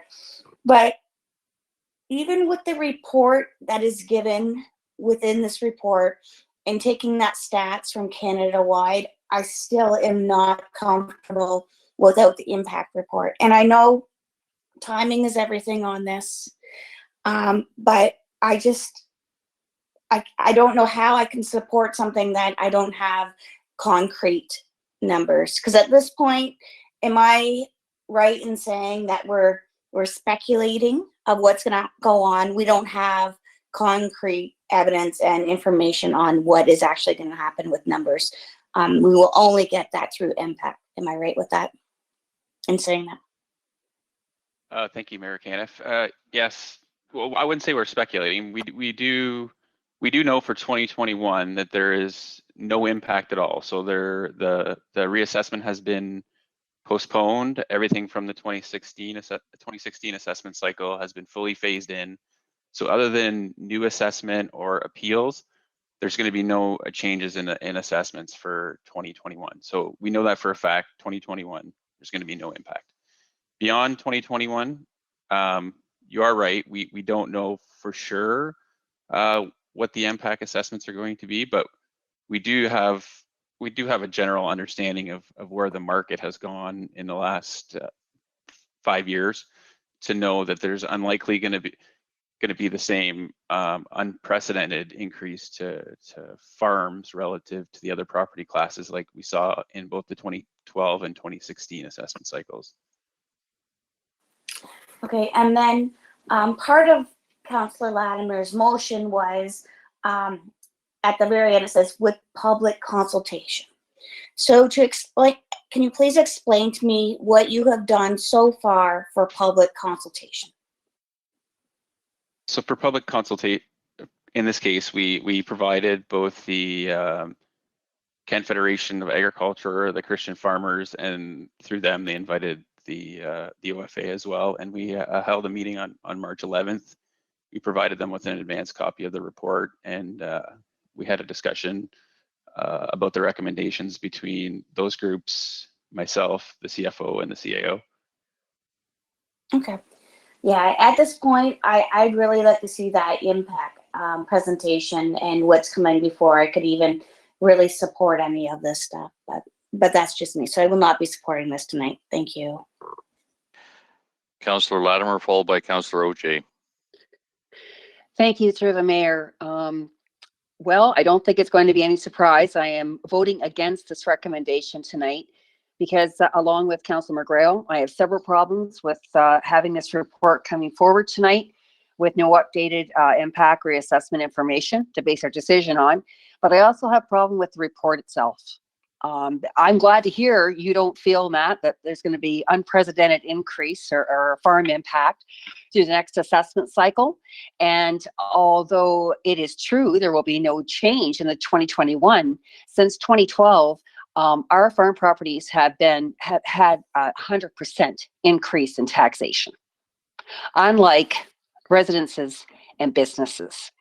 So now you're wanting us tonight to vote to shift the burden over onto them again, even further. Is it no wonder that that farm property owners like Mrs. Faubert, and we heard in her deputation, are offended when you state that residential and commercial properties have been subsidizing the farm properties. I also disagree with the statement in your report that there are only 5 municipalities in Ontario that have farm ratio or tax ratios between 22 and 25%, because that is false. It's also been brought to my attention through a councillor who was actually a member of council back when the farm tax ratio was lowered, that this reduction in farm tax ratio was not implemented as a temporary measure, as your report states. I'd also like to know why you didn't include in your report or comment on the farm debt to equity ratio, which has climbed to severe heights. Simply stated, a farmer's wealth is in his or her land. And as costs increase, this eats into their land value and equity necessary to remain solvent. And when the farmers can't access necessary cash or loans based on their increased risk, then that's when they're forced to sell. We are talking about 60+% of our tax base here. Chatham-Kent has remained relatively solid and resilient over many past years, including the last COVID year, when other businesses and industries left us for greener pastures. The farmers did not. They remain here today And I think it's a travesty that administration is recommending we yield yet another tax blow to the farming community, who remain to date one our major and most impactful economic driver within our community.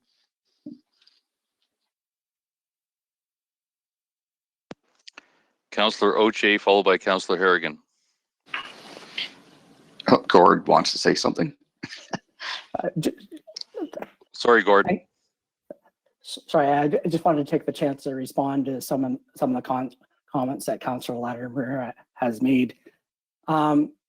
So of course, we recognize the importance of the agricultural industry in Chatham-Kent. But just to go back to a bit of a history lesson from 2003, when the reduction was made, it was definitely a temporary measure. That was the entire discussion, was about it being temporary, and the main reasons at that time were actually about commodity prices, because as you remember, the large increases in farm prices came later, in the 2008 to 2016 range. So if I can go back to 2003, when this reduction was first approved for council, I remember, I know there's two councillors still on council from that time that may recall this as well. We talked about corn prices being $2.25 a bushel. Today's price is $6.89 for 2020 crop and $5.58 for 2021 new crop. Soybeans were $7.50 a bushel. Today, there's $17.68 a bushel for 2020 crop and $14.86 for new crop. That was the temporary part of the equation at the time. I can remember Councillor Neil Sini at the time was one of the leaders behind this motion that came from council. And it was always temporary to be addressed yearly at tax policy time. Then for the 2012 and 2016 reassessments, there was a large increase in assessments that's detailed in the report. So each time it was debated at those times by the council of the days at that time, after the 2012 reassessment and 2016, KFA members would have been doing deputations at that time as well. And it was decided to put it off until the phase-in was completed for the 2016 assessment. So it was delayed twice. It was a requirement of council to bring it back when the phase-in was complete.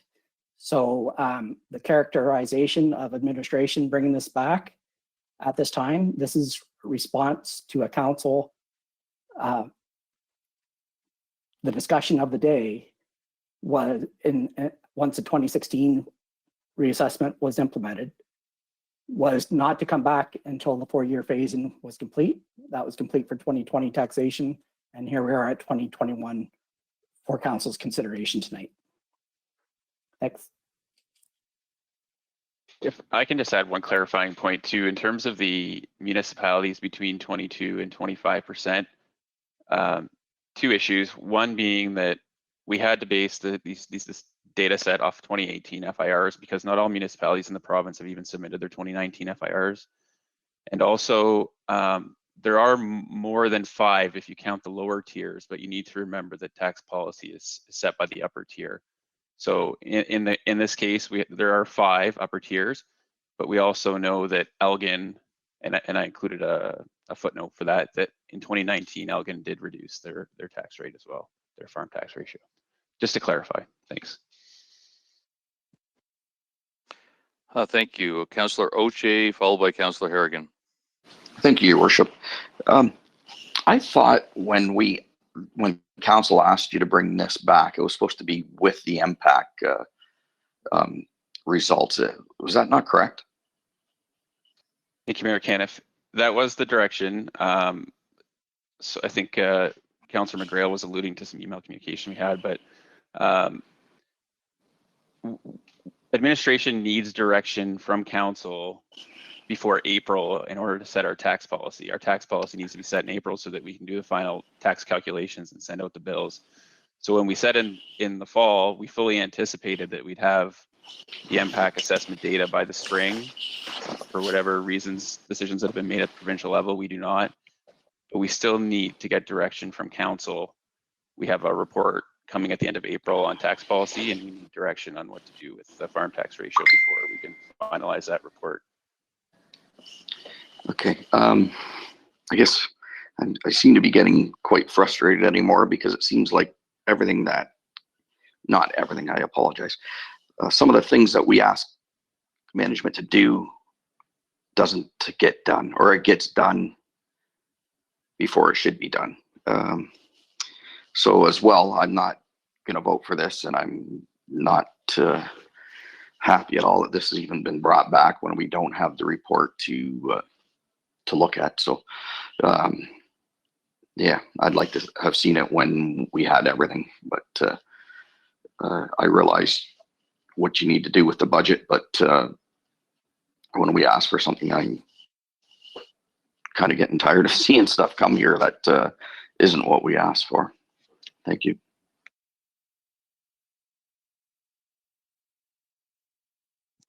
Councillor Harrigan.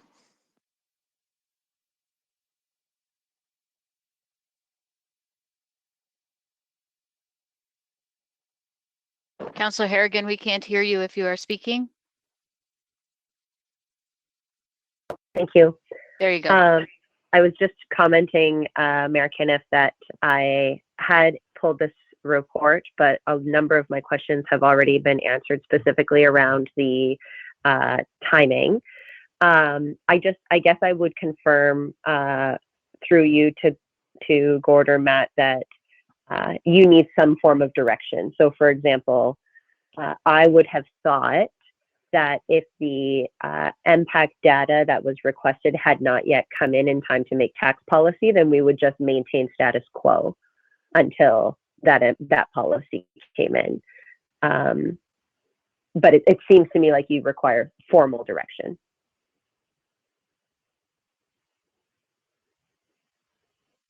Thank you, Mayor Caniff. So knowing that this is a contentious issue, and we didn't want to have it distract from the whole tax policy report itself, so we thought it should come to council as a separate issue with a recommendation in hopes that council would adopt it. But if not, we look for some direction on where council would like to go with the farm tax ratio.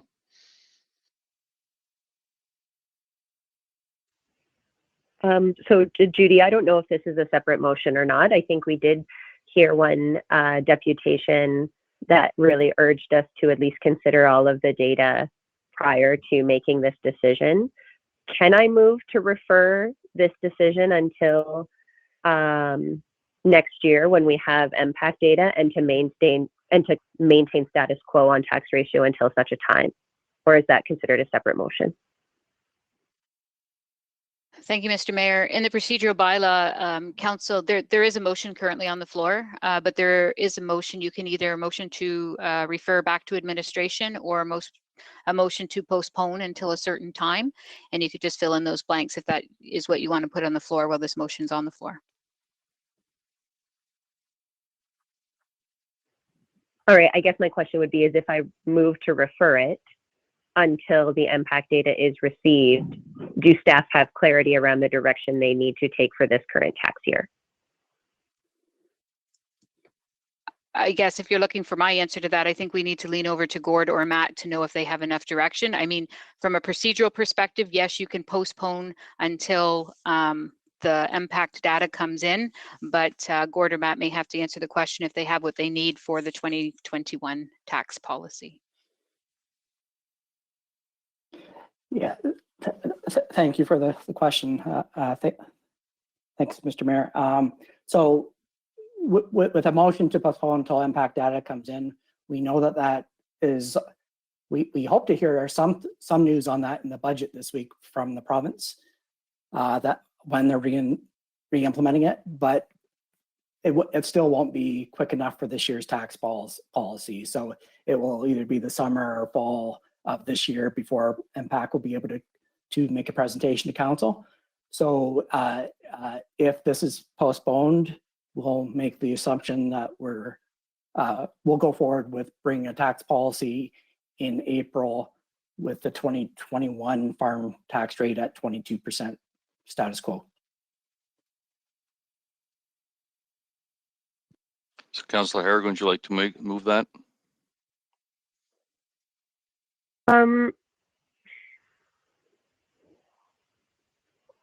I apologize, Mayor Caniff, for my hesitation here. No, I will just leave my questions at that and let the motion on the floor stay as it is. Okay, we've got several other hands up, so we'll start with Councillor Thompson, followed by Councillor Pinsino. Thank you very much. I just, no real questions really. I just want to echo the concerns that Councillor Latimer and the frustrations that Councillor Oche brought forward. I know going back over the last few years, we've been lowering the commercial and to a greater extent the industrial tax ratios every time the tax policy comes around, and I know that has an implication on all the other tax classes as well. And I'm not going to use the A word. I'm going to use the term the rural-urban divide, which, to be honest, I never used to put a whole lot of faith into that line of argument. But I'll be honest, what I'm hearing within the community is that rural-urban divide, the rural residents. I'm not going to paint this as an ag or a farmer issue, but the rural residents have really felt put upon over the last 6 months to a year. First with the area ratings debacles we had, and then this one as well. This isn't something I've been hearing from residents or too many other sectors, that this was something that needed to be addressed, and yet here it is. So sometimes I wonder where these pushes come from, because it's not something that was on anybody's radar. It's not something I was hearing in the coffee shop. It's not something that the residents of Blenheim were talking about. So I don't really know who was talking about this. So it's not something I could support. Not now. Maybe when MPAC comes out down the line, but even then, I am not so sure. I was around in 2003, 2004. I don't ever really remember it being discussed as a temporary issue. I mean, everything we do is temporary and everything we do is permanent. Things can always change, but at the time, there was definitely no timelines put on a temporary change that I remember to this tax policy, this 22%. So I think for all intents and purposes, people expected it to remain that way until such time something really came out of the blue that would cause us to impact it. But I don't think that time has come yet. Maybe with MPAC, we'll find out differently. But with the way this report is written and with the information we have in front of us, I certainly can't support anything except the status quo. Thank you. Councillor Pinsino, followed by Councillor Foss. Thank you, Worship. Yeah, I agree with pretty much everything Councillor Thompson just said. As it was mentioned earlier, we don't have all the information. The farming community, they've already been hit with the higher assessments. So that's already cost them money. Eventually, the housing industry will catch up with the rate of the value increase. We're seeing it now, but that's going to take a couple of years. We keep adding to the commercial and industrial ventures to entice them. And yet the farming community's been here forever, and we keep making it harder for them to do business. At every turn, they seem to be getting hit. Now they're struggling to get their immigrant workers in because of the COVID and all the regulations put into place. We just totally need to get all the information before we can make a decision like this, and definitely not going to be supporting this. Councillor Foss, followed by Councillor Solomon. Thank you, Your Worship. I was on council at the time that the ratio was reduced to 22%. And the reason as outlined by Gord, because of the low crop prices, and the farming community were in a pretty devastating position at that time. But I was under the impression at that time that it was only going to be a temporary situation. Once the farming prices increased, that we would look at it again and then evaluate it at that time. So I don't think we're doing anything that we didn't think we were going to do back then. I can remember going to DeBot Farms in Wallaceburg, and the farmers there were all there, and it was quite a devastating position that they were in. And as the report indicates, and I guess as we can see, that definitely is not the case today. I know that the impact, as the report indicated, is $13 per $100,000 worth of assessment. It's not a huge amount, especially when you compare the commodity prices where they are today. I will be supporting the motion, but the one question I do have, I guess, is if we wait until the AMPAC report, what impact will that have on us now, I guess? Thank you, Mayor Caniff. The only impact is that we won't be able to change the tax policy until the 2022 tax year. So 2021 would stay as status quo at 22%, and then we can reconsider either in the fall or the spring of fall of 2021 or the spring of 2022 once we have that data available. Okay, and then a follow-up question, I guess, with the way the residential housing prices have gone, that impact on that taxation, will that take a 4-year or 5-year to get it up to the full amount of the increase? Like it's staged as well?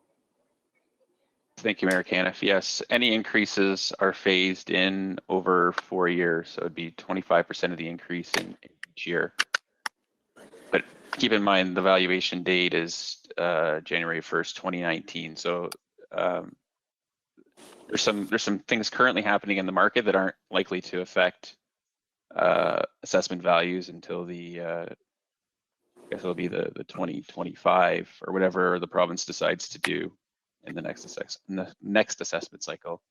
You'll see the impacts of what's happening in the last year or so reflected in that assessment cycle.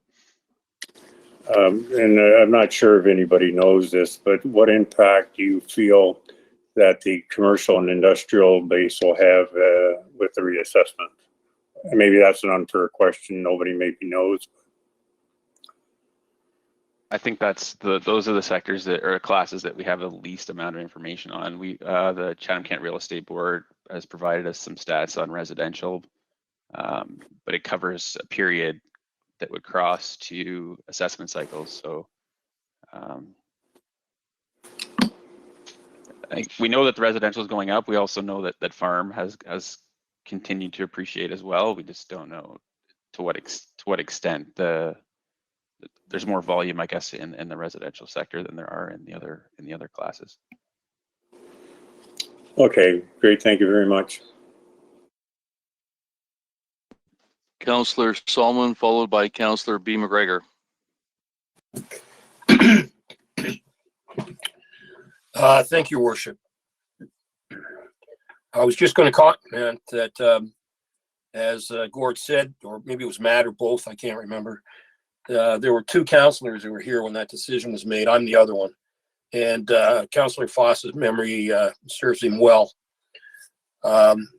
He's correct. What I really put my hand up was to ask a question. And we've talked about the MPAC, and I don't know whether Gord wants to answer it or Matt, but MPAC measures market value assessment, doesn't it?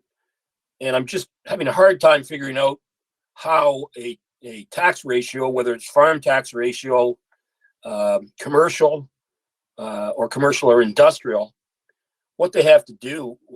I don't see the connection between the two. Maybe you can explain it to me, but the farm tax class ratio, as I've understood it, is that you're telling farmers that they pay 22% of what a residential householder pays. Am I correct in that? Thank you, Mayor Caniff. Yes, that is correct. Okay, let me ask you the second part then. When a residential house homeowner in Blenheim or any residential area, they pay their municipal property tax with after-tax money. I mean, they've got to pay their income taxes first, and then they pay with the money they have left over, they pay their municipal taxes. We got that right? Yep. Yes? Yes. I couldn't hear you. Okay. Yes, sorry. And in an agribusiness, a farm, it's a cost of doing business to pay the municipal taxes, correct? That's correct. So they pay it with before tax money. So even though they're only paying 22%, they're paying it with before tax money. So take me back to what the MPAC, which is the value of the market value of the lands, has to do with setting a tax ratio. Because everybody seems hung up on that, and I'm just not getting it. Thank you, Mayor Caniff. So in theory, we should not be setting our tax policy based on changes in MPAC assessment data. The way the property taxation system in Ontario works is that property owners are taxed based on the value of their land, and as certain properties go up in value and others go down in value, the amount of taxes levied on those properties changes according to the value of the underlying assets. So I think what's distracted this conversation a little bit is that the last two assessment cycles that the farming class has had an unprecedented increase for sure. Their property values have gone up more than 50% in each of those assessment cycles. And as such, administration has held off on making the recommendation to increase this 0.22 ratio to 0.25.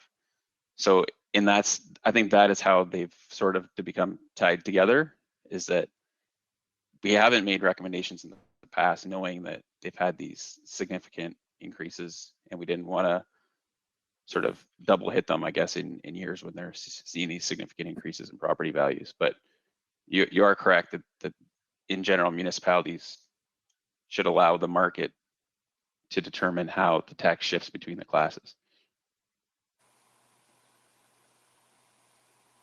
If I could add to that, Councillor Solomon, it is, of course, the history of lessons of how we got here. So, I've mentioned our 2003 history, but I need to go back even farther. So prior to 1999, nothing to do with amalgamation of Chatham-Kent. This is the same across the province. Prior to 1999, farm taxes did pay 100% the same as residential taxes. And then from the province, farmers received the farm tax rebate of 75% of the tax bill. So that rebate was consistent across all of Ontario. The net would be a 25% rate. And that's where we landed at the 25% when they changed the method of, instead of paying your full taxes, get a rebate from the province. There was a lot of changes in the who does what discussions of 1999. And one of them was that municipalities shall charge a maximum of 25% to farms and get rid of that pay it, get it back later as rebate type of action. So that's why everybody in the province, other than six upper tier or single tier municipalities, are at the 25%, because that's what it was based on. When Chatham-Kent chose to lower it to 22% in 2003, and I think it went to 23% in 2003, and then subsequently went down to 22% a year later. That was a choice for us to shift the burden onto all the other classes. So the commercial class did pay more, the industrial class did pay more, the residential class did pay more, and they can have continued to take that burden on until up till today. What this report's asking is to go back in a phased-in approach back to the what has been set in stone across the province for all agricultural land. And as Matt said, the value of the property, of course, there's a variance in property values of farm properties across the province. If you get into the GTHA area, of course, the farm values have a lot to do with future development prices. But in Chatham-Kent, that's not the case. It's about the what drives up the prices of farmland. It's people deciding to invest in farmland, I assume because they think they can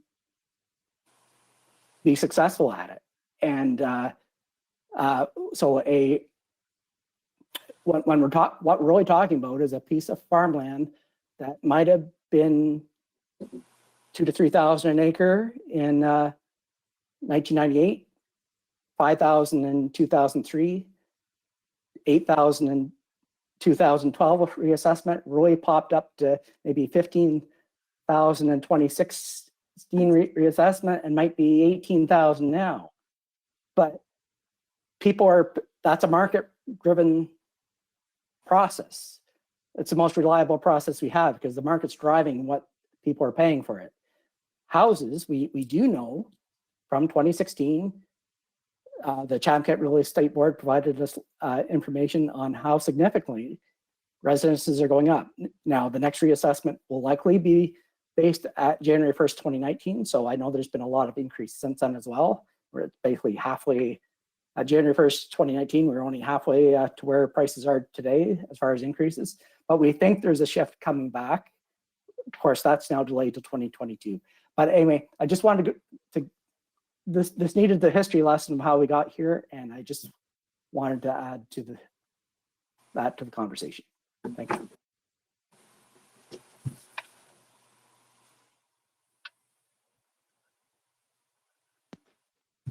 Councillor Solomon, anything else? No, I just wanted that information to understand why we kept talking about impact, because just this month, I believe the real estate board has said the average house pricing in Chatham-Kent is $350,000. And if I went back 2 years ago, it would probably be 175. So if we start chasing around the impact figures, what are we going to do when we find out what the impact it has on residential housing? And I don't see how you adjust your tax ratios based on that kind of thing. It'll be a constant chasing of that number. So either we make a decision or we don't make a decision, but it sure shouldn't be based on impact numbers. Anyway, thank you. Councillor B. McGregor, followed by Councillor Sakachi. Thank you, Mayor Caniff. Yeah, I did want to note that through the budget process, while tax ratios are certainly separate from that process, we did in that feedback receive quite a bit of feedback from residential payers, from business payers about the impact of ratios, and we reminded them at that time that that's a separate discussion. So I think it's important to note that while we can claim we don't hear it in the coffee shop, it's certainly in our survey feedback. So it's something that I think it's appropriate to listen to. And I think it's also important to recognize that this isn't just something that at random is brought up and meant in any way to attack an industry. It's something that we actually do every year. We've perhaps some years it seems not quite as interesting, and it's a really quick report. Someone moves and it goes past, and we keep things the same and readjust industrial commercial. But it's a function of council that we have to set these ratios. And I think it's fair and appropriate, and frankly, our duty to discuss that every year and decide if these ratios are appropriate. So I think that any criticism directed towards the fact that we're actually discussing this, I think maybe comes from a place that doesn't fully recognize our responsibility to set these ratios. And I think adding to that confusion is really maybe some misunderstanding of of who is impacted by these ratios. So, at times it can be politically helpful to talk about rural and urban divides, but this isn't that. So, Gord or Matt, could you clarify that a individual living in a rural area, in a residence, do they pay a residential rate on their residence? Yes, they pay a residential rate, and even farmers who have a residence on their farm, a part of the property is broken off as in the residential class as well. Yeah, and I think that's important to remember in this discussion as well. So when we're looking at, maybe the typical family farm that's 100 acres and has a residence on it, when those ratios are adjusted, their residential portion is actually going to go down, and the ag portion is going to go up. It would be interesting to see what that net impact looks like, and that net impact would be very different than on a industrial farm type application where you're looking at 1,000 or 2,000 acres that doesn't have a residential impact. So I think that when we think about who these ratios represent, I think we need to sometimes take a step back and remember what the residential rate means, what the agricultural rate means, what the industrial rate means, what the commercial rate means. So I think that that's important in this whole discussion. And I agree with Councillor Solomon talking about the maybe futility of trying to chase around impact values with ratios. But what I think those changing impact assessment values do allow us to do is when we change these ratios, when the assessments see significant change, we really blunt the impact. So if, as expected, we see a really huge jump in residential valuation, and we change these ratios, the net that a farm area pays may not actually change. It may just decrease by less. And that amount that a residential payer would see going up may still go up, but it just may go up by less. So I think that it's also important to remember that these are ratios, not finite amounts, which again can be a little bit confusing, but important as well.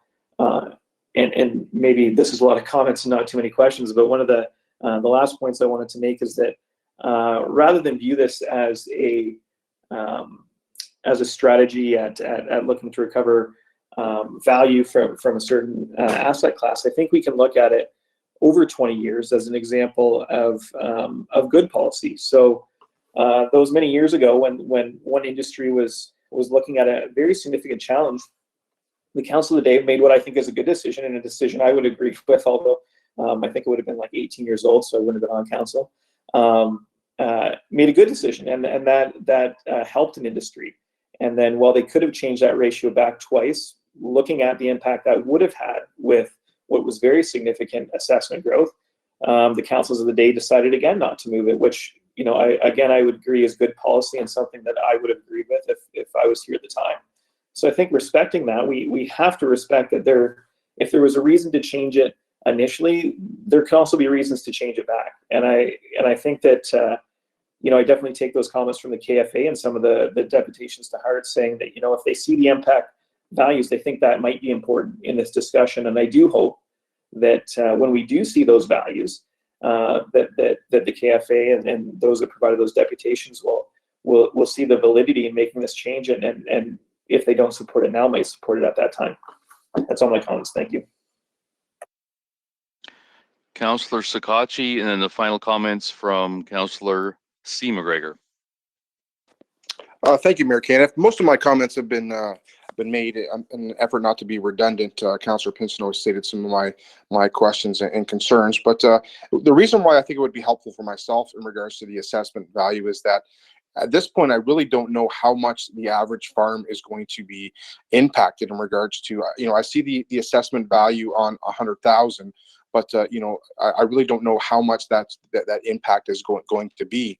And I'm just curious from an administration aspect in regards to, maybe it would have been more palatable if we could have had a number that would have been, I guess, why would we have went right to the maximum? I know we're phasing it in regards to the percentage over the course of a few years, but what was the end goal in regards to going to the maximum of the taxation?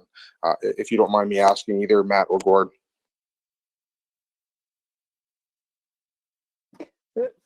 Thank you for the question, So it goes back to that philosophy that's been implemented for tax systems across the province of that's been in place for 40 years. If we go back to the previous rebate system of farms always paying a net of 25% of whatever a residential property pays.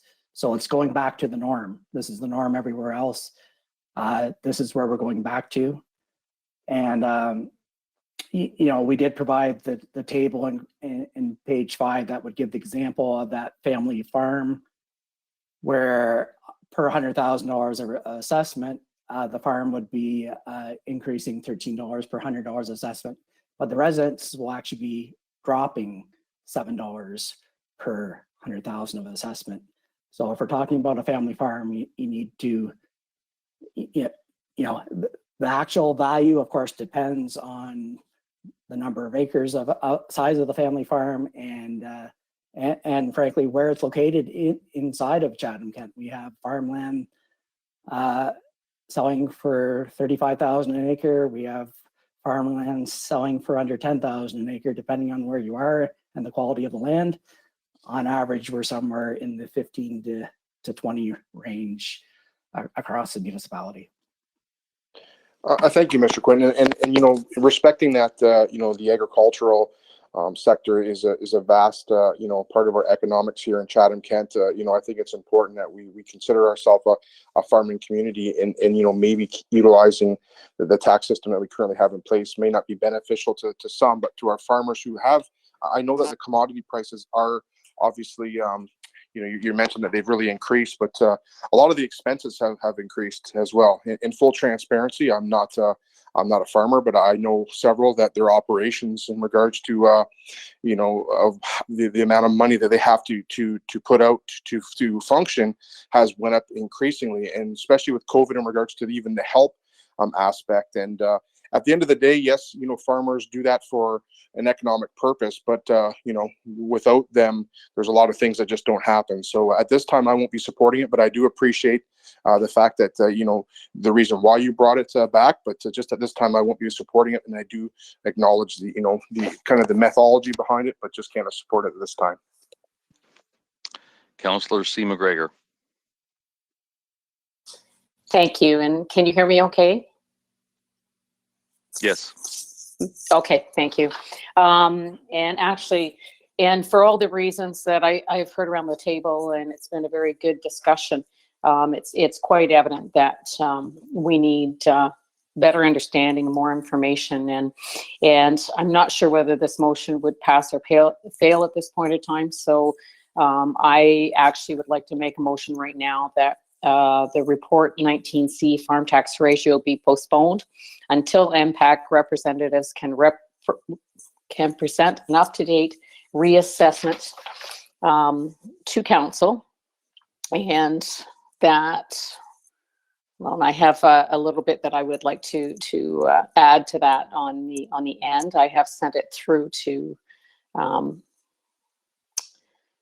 Meredith and to council. I'm just trying to get back to my email. There we go. It's on the screen. Sorry, it is on the screen. Okay, so, and that a fulsome community consultation take place with the agricultural community in Chatham-Kent. And I think we've certainly learned and stressed very much along the way in the last little bit that community consultation is important, whether it be agriculture, whether it be our tax rates, whether it be our bridges, whether it be our arenas, our parks, whatever, that community consultation. And we talked about the earlier the survey that demonstrated that people wanted to be much more involved in the decisions that are happening within Chatham-Kent. So, and obviously some of us, whether this is tied to MPAC or not, there's many of us that want to see what's going to come of MPAC before we move forward with a decision like this of changing these ratios. And so I'm going to leave it at that. The motion is there, and maybe that could be supported at this point so that we can continue to work on it instead of just dropping it and leaving it where it is. And maybe we can all gain a better understanding how it impacts our local agricultural community. Thank you. Mayor Caniff? Councilor McGrail, just point of order. We already have a motion up. Do we not have to deal with that one first and then go to this one? Over to Madam Clerk. Thank you, Mr. Mayor. As indicated previously, yes, there is a motion on the floor, but according to the procedural bylaw, you can have a motion to postpone until a certain time. And the definition within the procedural bylaw states that a motion requesting that a pending question be delayed until a definite date, meeting, hour, or until a certain event.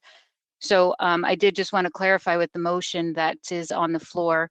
I know Gord had mentioned previously too that I don't know if we're clear if we say that the farm tax ratio for 2022 and 23 be postponed, and that the current 2021 be postponed until the tax policy that you're bringing forward. But I don't know if we can postpone the 2021 until the impact representatives can present an up-to-date assessment. So just looking for clarification if you're okay with that. Thank you, Judy. So we do have to go ahead with final billing. And we have no expectation of impact being able to present prior to when final billing has to happen.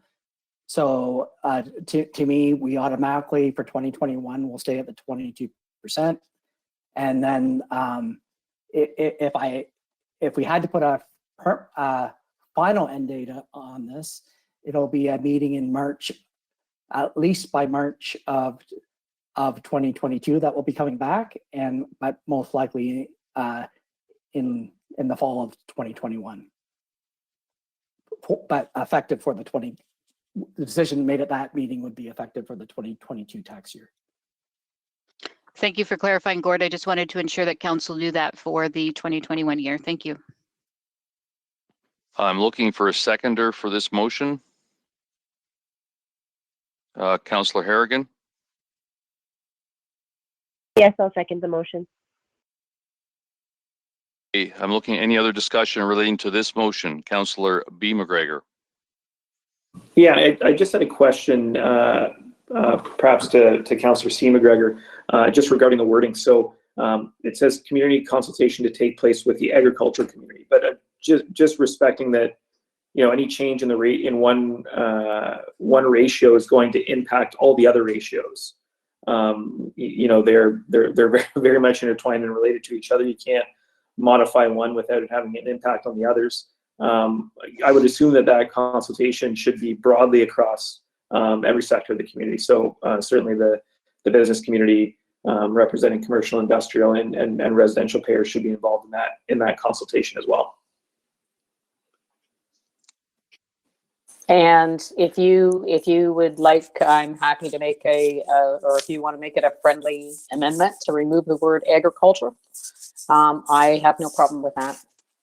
Yeah, I think community, the community at large, your entire community makes sense to me. Yeah, no, that's fine. Yeah. Okay. Councillor Harrigan, are you okay with that modification?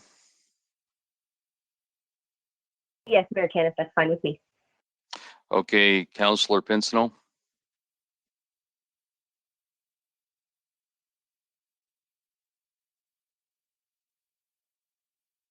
Okay, Councillor Pinsino, I'm assuming you didn't have a question. Seeing no other hands up, let's put this to vote. Sorry, I did not mute it. Okay, go ahead, Can you hear me? Councillor Pinsino. Yes, we can. So if this is defeated, will we deal with the original motion?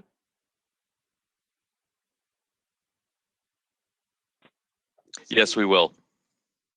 Okay, thank you. Okay, with that, we'll put this motion to vote.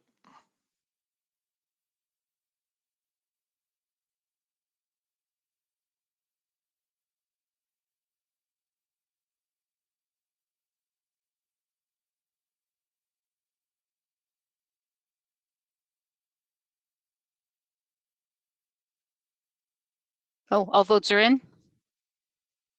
Motion failed. Okay, we will now go back to the original motion.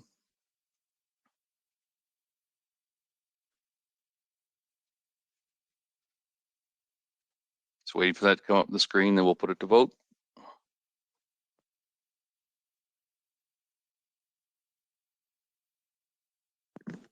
Okay, and seeing no question, well, if we're going through the questions on this, we'll put it to vote.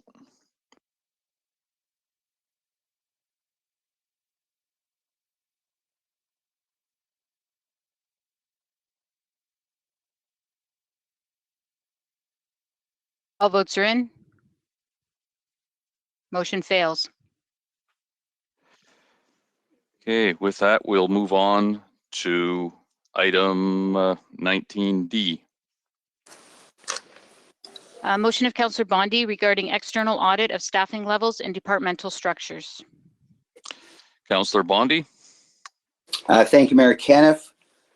I, Councillor Bondi, move the following: that Council retain the firm Grant Thornton to conduct an audit and analysis of the municipality of Chatham-Kent staffing levels, return on investment of existing departmental structures, and any other aspects of the organization concerning the business of the municipality that the firm believes warrants examination.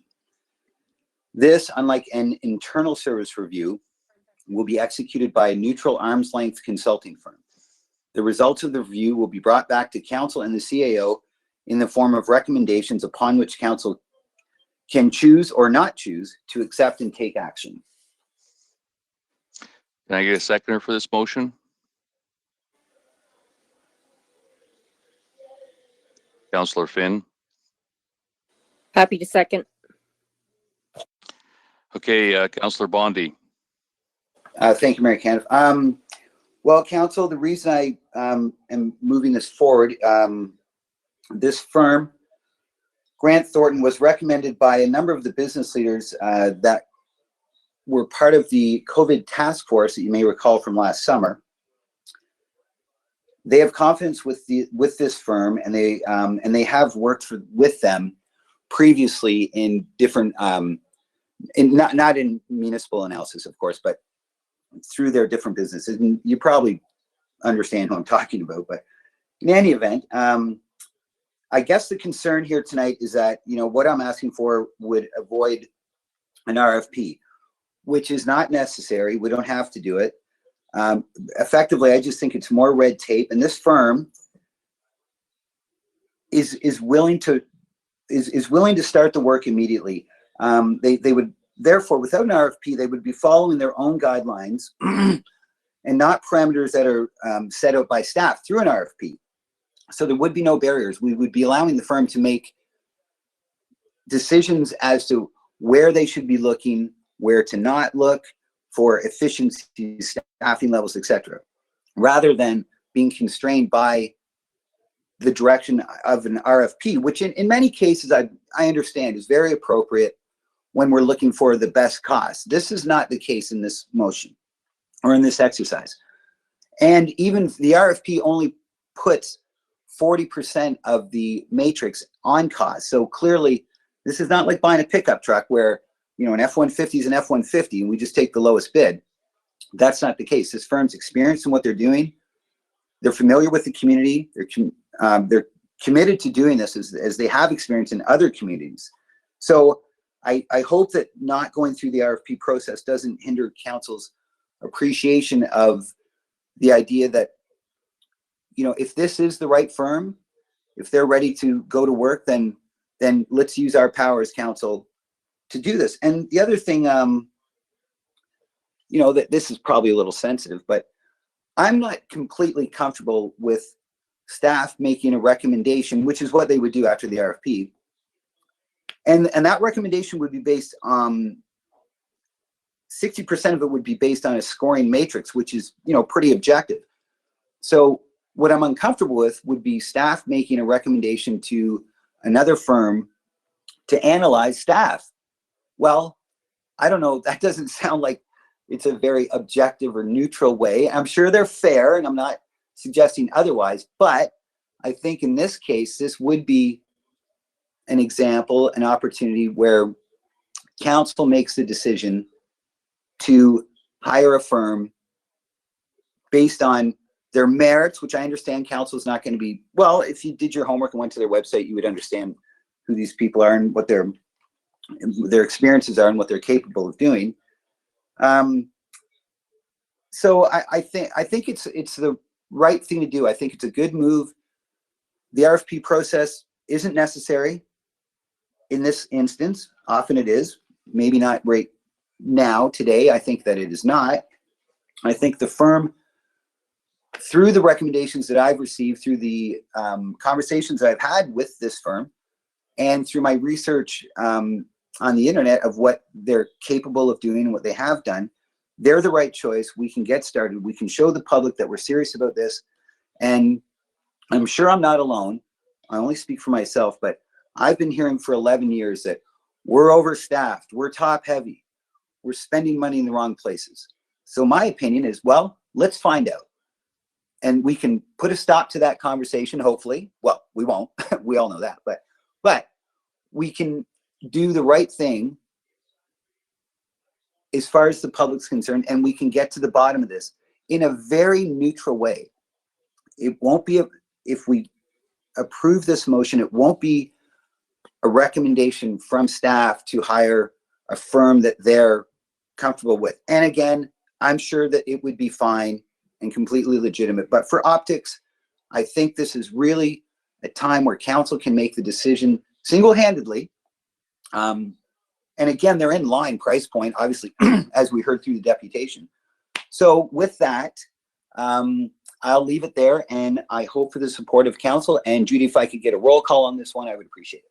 Thank you very much, Mayor Canna. Councillor Finn, followed by Councillor Sakachi.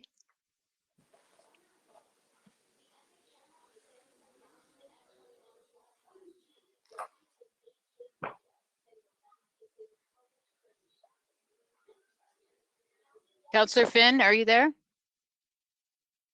Sorry, I hit the wrong button. Councillor Bondi pretty much stated what I would, and considering most of the public are always bringing up our staffing levels, that I think an independent firm would be the right way to go. I fully support it. Councillor Sakachi, followed by Councillor B. McGregor. Thank you, Mayor Caniff. I just had a couple quick questions in regards to the whole process. I guess this question will be to the clerk. To you, Judy, is it not possible in this motion that Councillor Bondi could actually set the matrix in this motion in regards to how the process would be played out? Thank you, Mr. Mayor. This is Councillor Bondi's motion. I guess it's entirely up to him what he puts into the motion. And if you recommend an amendment, that would be up to Councillor Bondi in doing a friendly amendment. But this is his motion, and he has not indicated that in the motion. Okay, so let me rephrase that question. So there is a potential if the wording of this motion was altered, that it wouldn't be administration or staff setting the matrix. There is the potential for council to set the matrix. Is that correct?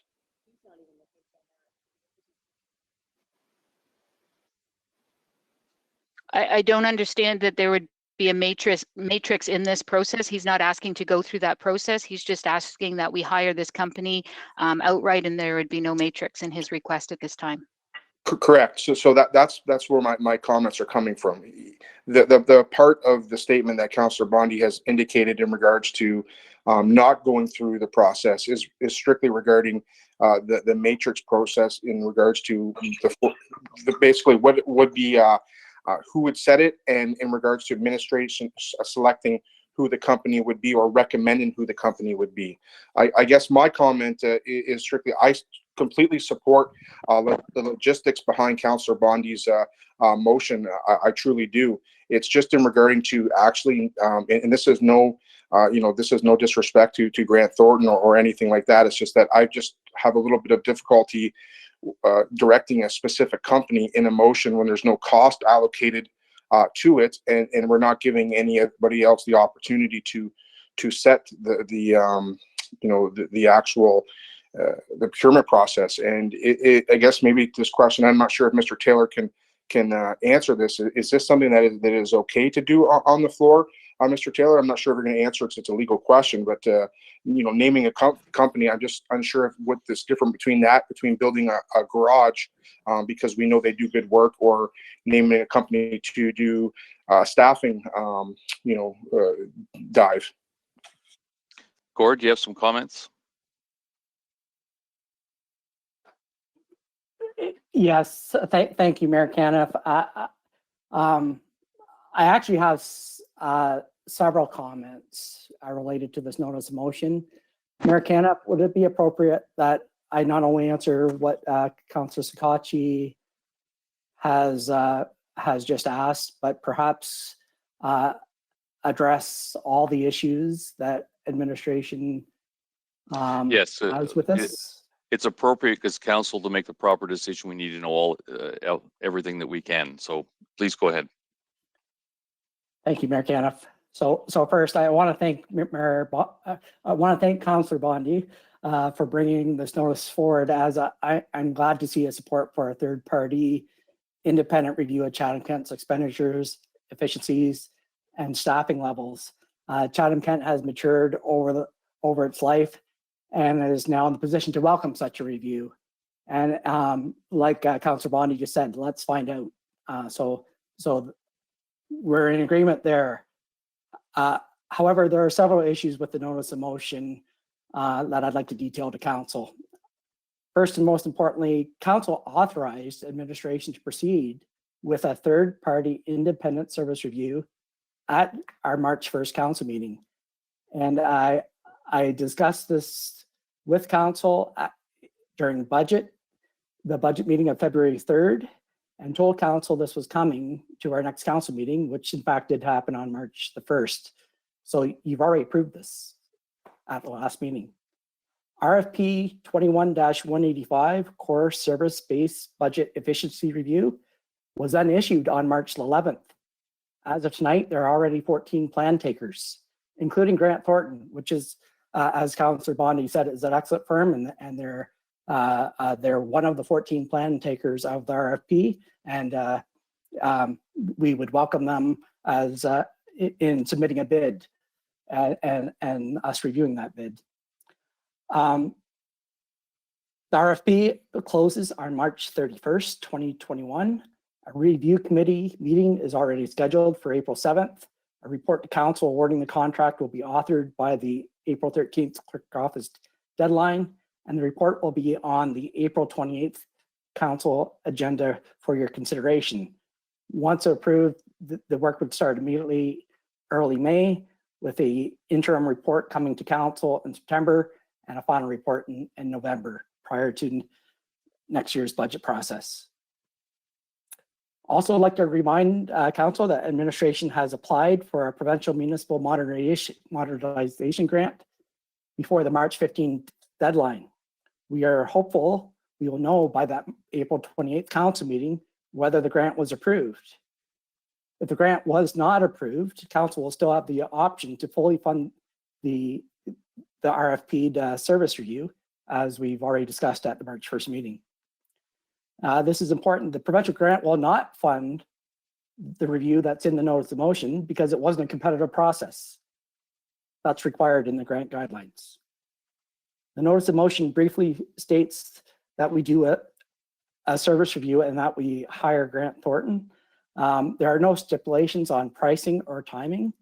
On the other hand, RFP 21-185 is a 40-page procurement document following specific procurement laws and our own purchasing bylaw 166-2020.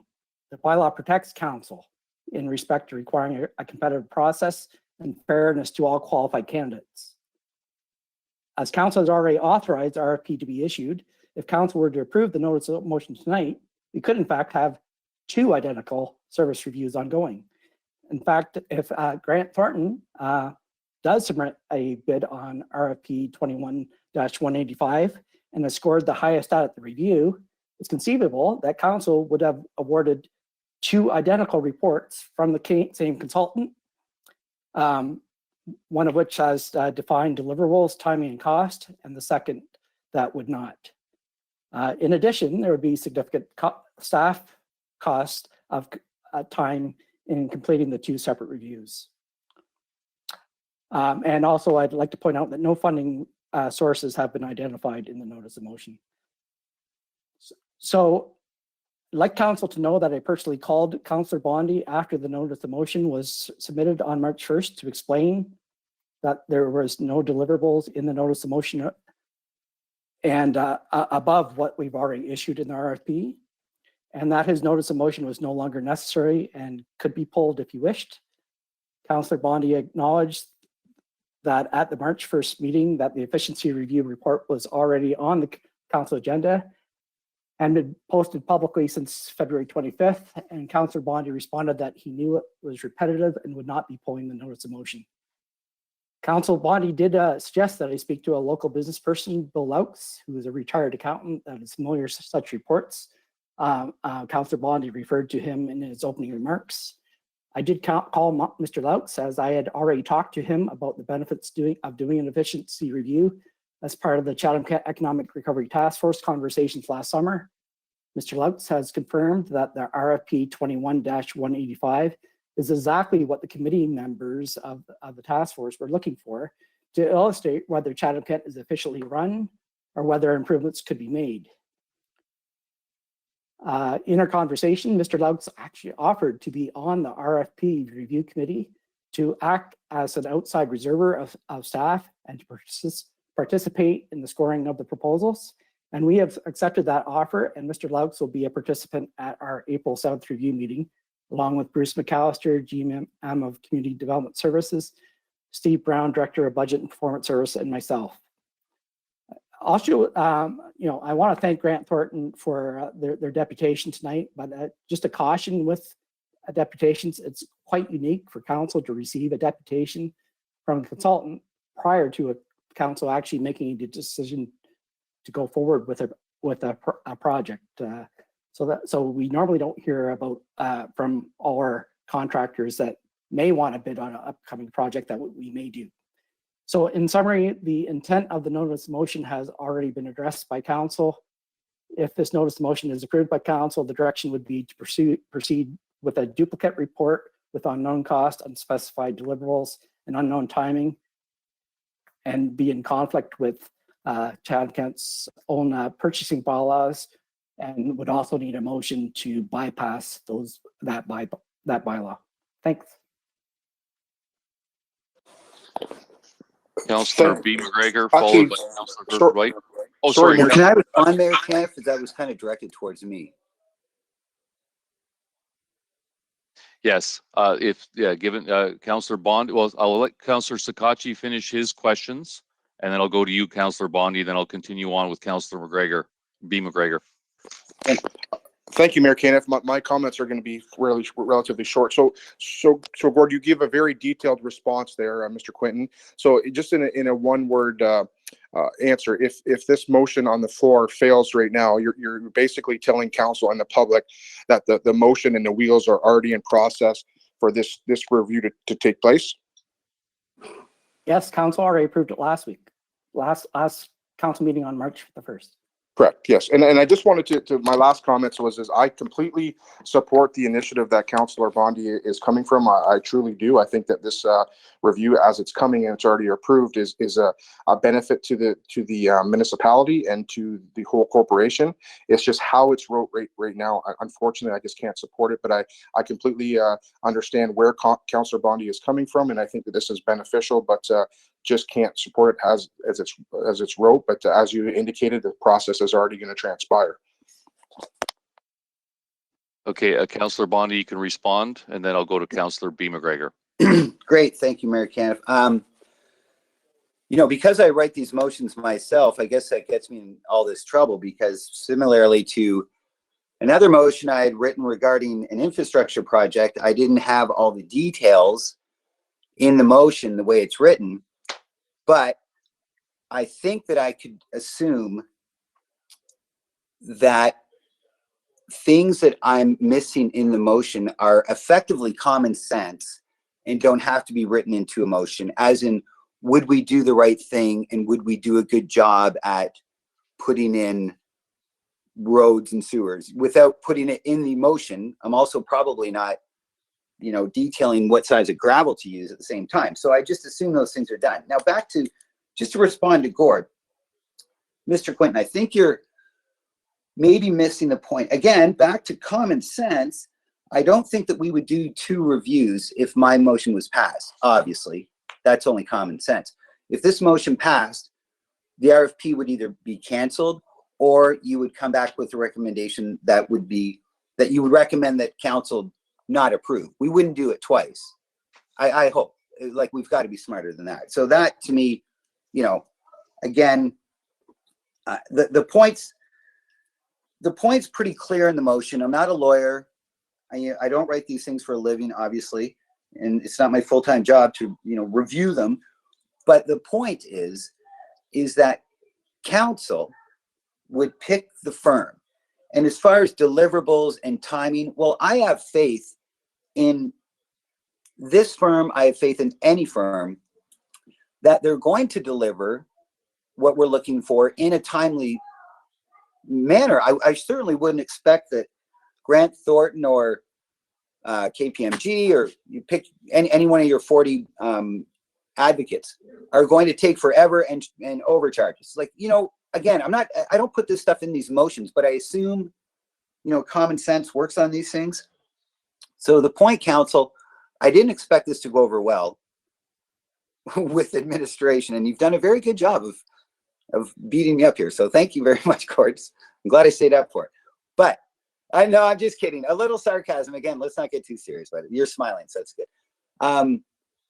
The point is that I was asking for council to make a decision on their own to choose a firm that was not directed by administration. So that council would choose the firm in trusting that they would do a good job, which I have that naive level of trust, I suppose. That's the crux of the motion. So yeah, am I missing a lot of the details as far as deliverables and timing? Maybe. I think the price point was mentioned in the deputation, which is certainly reasonable. So again, I guess what I'm trying to get at here is, okay, I've missed some details, but you know, we can use some common sense. And you know, I'm not expecting a lot of success here after what I've just heard, but I believe that council should make the decision to pick a firm, let them have at it. They know what they're doing, and not place boundaries and restrictions upon that firm. They've done this before. We want these answers. I think it's an unfettered way to allow a consulting firm the neutrality to use their own discretion to look into the operations of the municipality, the corporation, and come back with recommendations. And Mayor Caniff, I thank you for the opportunity to allowing me to interrupt. Thank you. Councillor B. McGregor, followed by Councillor Crew. Thank you, Mayor Caniff. Yeah, I think this is you know, an interesting topic, certainly, and I think maybe we just did a disservice last week when council approved the RFP process and maybe didn't expand on it as much in that discussion as we could have. I know I didn't see anything about it in the newspaper, hear about it on the radio or anything. So maybe that's part of the issue. And I just thinking back to sort of where some of this came from, I recall, and I think it was Councillor Bondi during budget, was alluding to this type of process. And then I think it was Don and Gord together mentioned that, you know, this external review is something that we could do with a third party, and that there was this possibility for funding, which, you know, I think when we're trying to be prudent, any opportunity we can take to get someone else to pay for something, especially in these times, is a good opportunity. So I kind of look at this as, you know, as Gord sort of reviewed, these are the same processes, whether we went through RFP or we just go with Grant Thornton as per this motion. The real difference is, and the real question is, do we follow our procurement process, and will we be eligible for provincial funding, or do we not follow that process and lose that eligibility? So, you know, I think that council was pretty clear in our support for the process in that vote last week. So I think we're heading down that road no matter what. And hearing that we have Mr. Laux, who's agreed to be on that RFP committee, I think makes me feel certainly quite a bit better about the selection process and gain some confidence. So my question would be, you know, if we stick with the RFP process, we have those 14 groups interested, and, you know, that matrix gets developed, Mr. Laux is involved, and that comes back to council. Are we able to see some of that matrix criteria? Are we able to understand how administration comes to that specific recommendation? Thank you, Mr. Mayor. So the RFP 21-185 is a public document. Everyone's welcome to see the scoring matrix that's in there. I think it was mentioned before that we have put a score of 40% for the price, where 60% is on the previous work of the firm, examples, references from other areas, and their methodology of providing the information and following in completing all the tasks that are detailed in the quite lengthy RFP.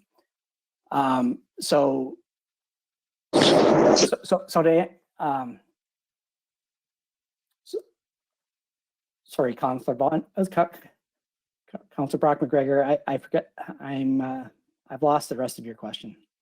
Yeah, so really it's just when council, if we were to receive the recommendation from administration on the highest scored on the RFP, would we see what that scoring was, so we could understand how the different groups sort of fell out in that matrix?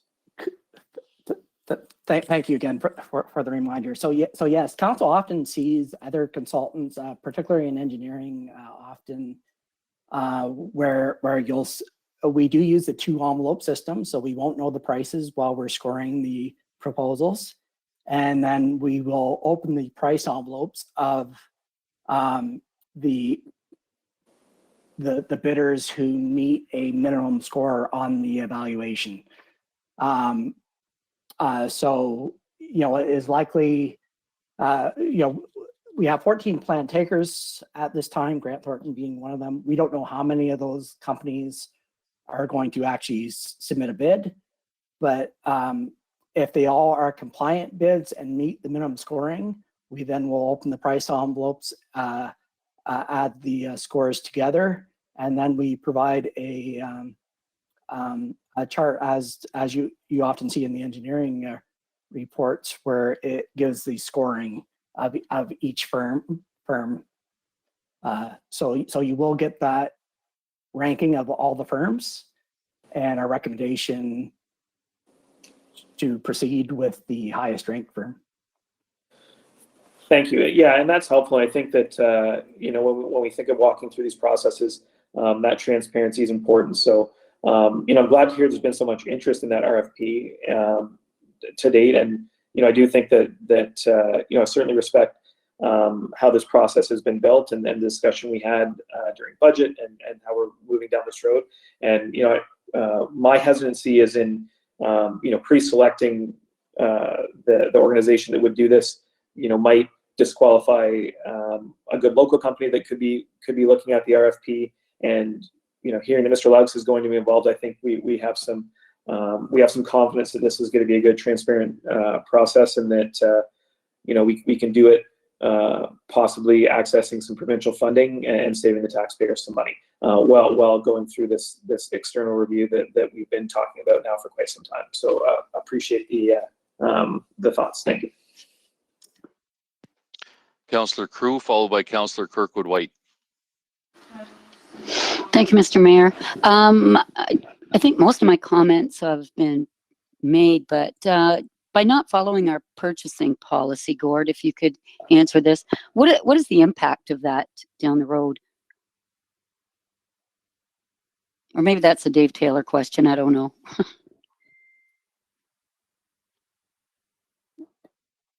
Dave, I'll let you take a chance at it. Answer this one if you'd like.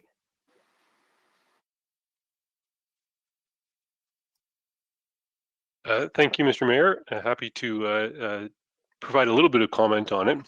So some of that would probably be best to be dealt in closed session, and so I won't be able to provide kind of a full scope of information here to council. I'd be happy to discuss some more detailed answers in closed session. But broadly speaking, there's some real importance to following the municipality's procurement bylaw because we wouldn't want somebody to challenge the appointment on the basis that it didn't comply with the bylaw or with provincial legislation in relation to procurement. So that would be kind of the high level answer I could give. If council wanted a more detailed answer than that, I'd be recommending we go into closed session. That's fine with me, Dave. I support the idea of what Councillor Bondi's doing here, but I was really concerned about just recommending one company. Like if somebody mentioned building a garage, I might know a guy that can build a garage, and I'm going to recommend him. And we could really be going down a slippery slope. I understand that Grant Thornton is really well respected in their community, and that they could potentially be the winning bid. And I think that the scope of the work is being addressed in the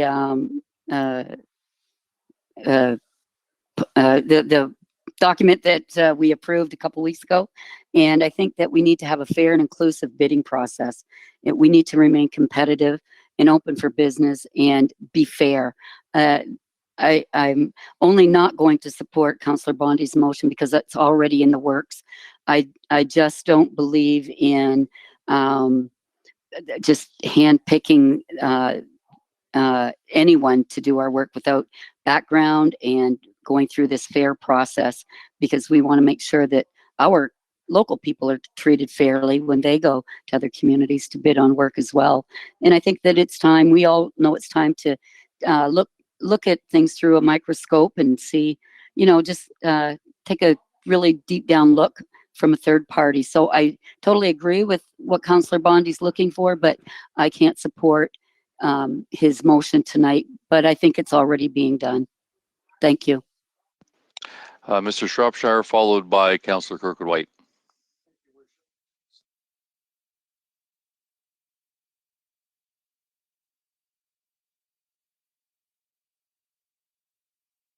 Thank you, Your Worship.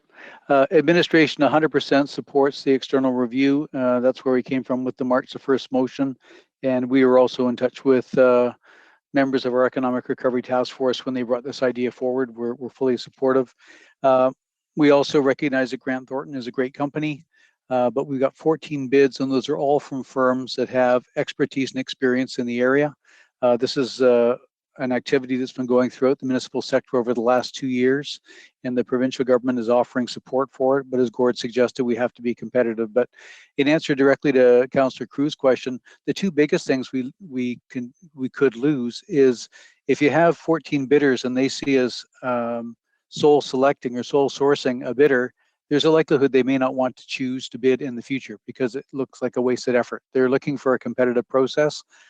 The second piece is if you don't go through the competitive process, you have no guarantee or controls on the price that you're going to be paying to get value for money. So as Gord's explained the process, we deal with both the qualitative elements before we open the pricing envelope, and then we're going to try and make sure that we get the best price possible. So those are two things that we'd benefit from if we did the regular procurement process. Thank you.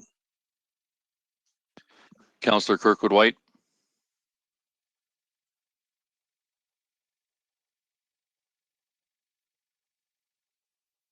Councillor Kirkwood-White, we can't hear you. Thank you, Your Worship. I don't want to speak for Councillor Bondi, but I think that one of the things that he may have been concerned about was the fact that in the motion that we passed on March the 1st, there were a number of municipal services that were excluded from the review, including police services, PUC, public health, Riverview Gardens, employment and social services, housing, childcare, fire services, and EMS, just for a couple of examples. But just to reassure everybody, the motion did talk about the fact that these services would be taken into consideration as part of the overall review, although there wouldn't be any detailed recommendations on those that I mentioned. So I think that some of this has to do with the fact that we want everything to be reviewed. And in the motion we passed on March the 1st, that's not necessarily the detail that some people might be after. Gord, you want to? Yeah, thank you, Mayor Canov. Just a quick response to that. You're exactly right, Councillor Kirkwood White. There were some areas, most of the community human service because of the COVID-19 pandemic, and police services that have some, and fire services because we're undergoing we've just already hired another consultant to work with the fire department on a fire master plan. So it just didn't make sense to have some repetitive items going on. And but I do want to assure council that the overall review will look at everything. It's just they're not digging into detailed recommendations to deal with police or fire or community human services or some of the other services that were listed. But they will be part of the overall review and comparisons to other municipalities. So we'll be looking at the whole picture. Thanks. Thank you, Gord. Councillor Pinsino. Thank you, Your Worship. I totally support what's going on with what they're doing. This review is needed. Although I do think we need to follow our procurement process. You know, we as council, and you see it every time we have a meeting, and there's a single sourced recommendation on there, we'll always question, why is that single sourced? You know, it's totally getting away from what the process we have been using. And I get it. You want a totally hands-free, arm's length away review done, and I think we will get that. Maybe what I would suggest, if this does fail here, that maybe Councillor Bondi's made part of the reviewing process of the people who place a bid in on doing the review.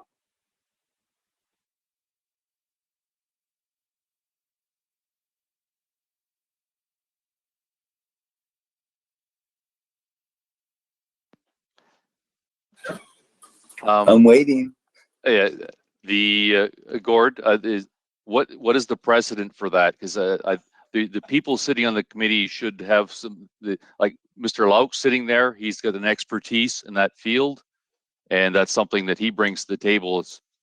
Anyway, just what are your thoughts, Gord?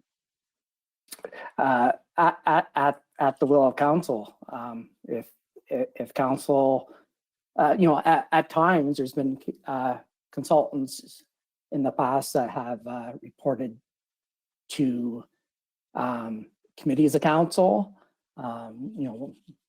In this, our financial committees are there. Like, for example, we have the audit committee, if I gave an example, and that that a larger committee of council is part of the review. If council would like to appoint Councillor Bondi to be part of the review that happens on April 7th, that's fine. It's really up to council. Well, we'll look at this one, and if someone wants to bring a motion forth to put Councillor Bondi on it, we'll deal with that after. I wanted to make a couple of comments. I agree with Councillor B. McGregor and Councillor Crew, a lot of things. I'll just summarize briefly. We've applied for a grant. We don't want to risk that. We've issued an RFP. That's the process we do. We've talked extensively of why we'd want to stick with the RFP process.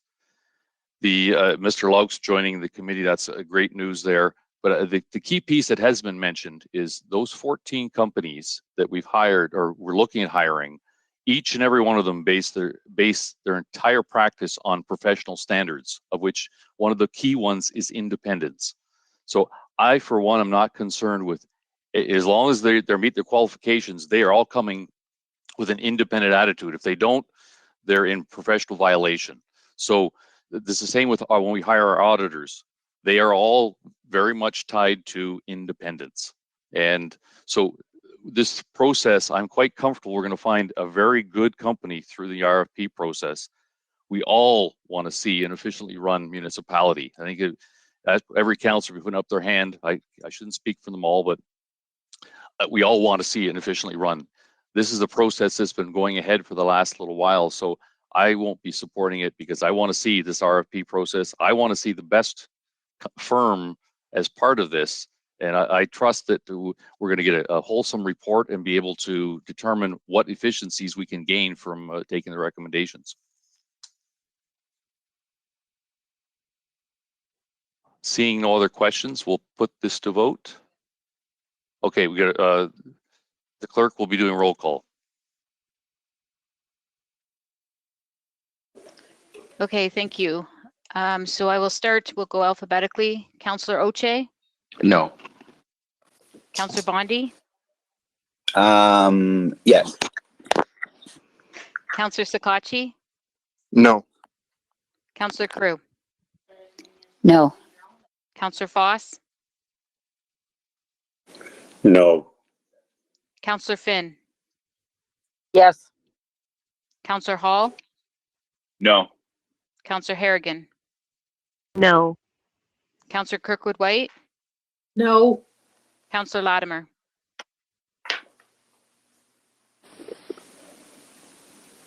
Councillor Latimer,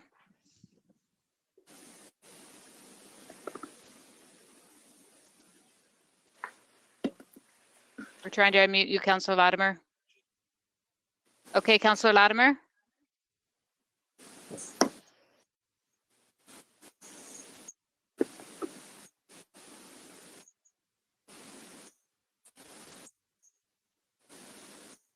We'll come back, Councillor Latimer. Councillor McGrail, No.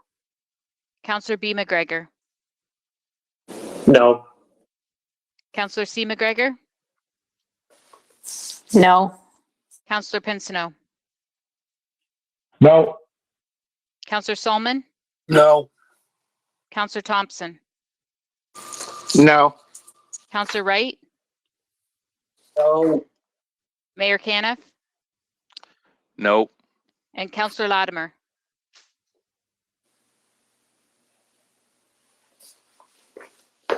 Councillor Latimer, you're unmuted from our end. Okay. All votes are in and the motion fails 2 to 15.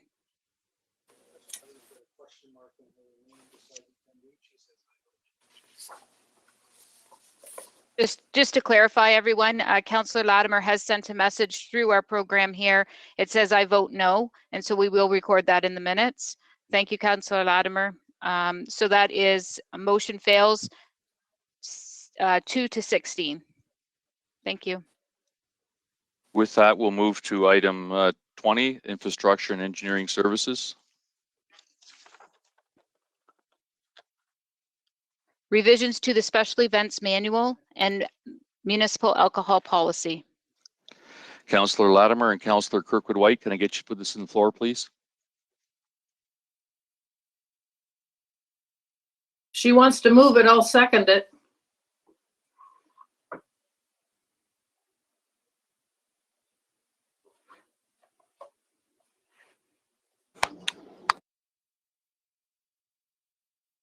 Okay, because, oh, there's Councillor Hey, Latimer. I'm unmuted. I apologize. Yes, I will put that on the floor. Okay, Councillor Latimer, the floor is yours.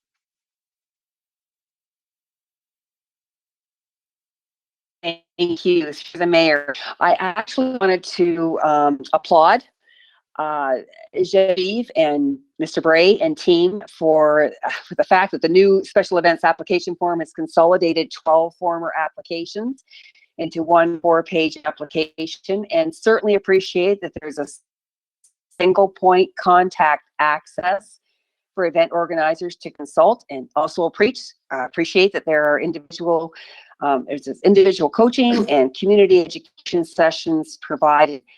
This to me remains very onerous and very confusing, frankly, with the interrelated timelines.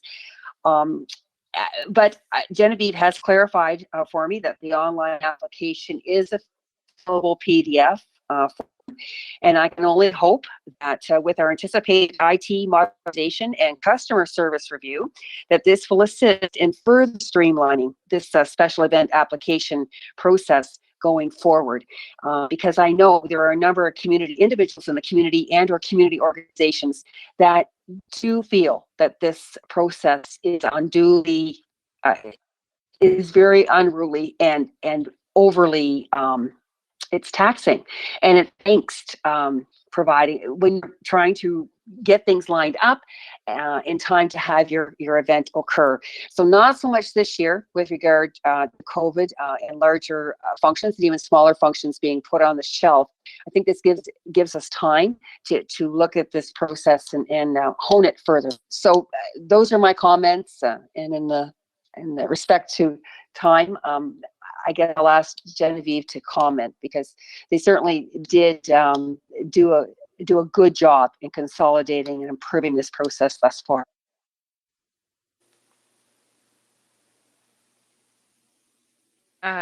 Thank you, Mayor. Yeah, the special event application has been consolidated, like you said, from about 12 pages down to 4 pages. And this allows special event organizers to, instead of checking a box and searching for or acquiring a second page regarding like a road closure or any other activities, it's all included into one application now. This lines up with other municipalities around us as well as in the GTA. However, no municipality has a solely online platform, and this is due to the fact that with a special event application process, there are so many additional paperwork that does come in after it's been submitted. So we can't have that process fully streamlined online just because it requires that ongoing conversation between the organizer and the municipality to make sure that we get all the information we need for safety regulations and the health of an event. So we do need to keep it somewhat removed from an online process in order to do so, as well as that we have many organizers throughout the municipality that don't necessarily use technology to their advantage, and they do meet with the customer service reps in person to obtain those forms. They do fill them out in person, and they don't even receive their approval letter through an email. They go up in person and pick it up. So we do need to maintain that level of service for those organizers to make sure that we are meeting all of those accessibility needs. Yes, I'm happy to provide any additional assistance with special events. We're always available for that consultations, and I'm always available by phone as well. Fully understood, Genevieve, and thank you again. Councillor Sakachi. Sorry, Mayor Caniff, I had my hand raised from the previous in regards to making a motion in regards to Council Bondi, so that's okay. I will put that in a notice of motion. Okay, thank you. With seeing no other questions, we'll put it to vote.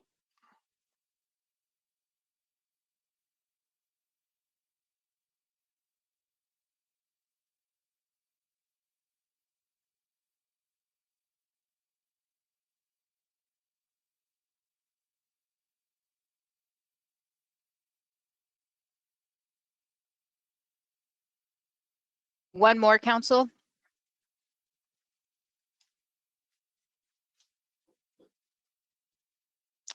Okay, all votes are in.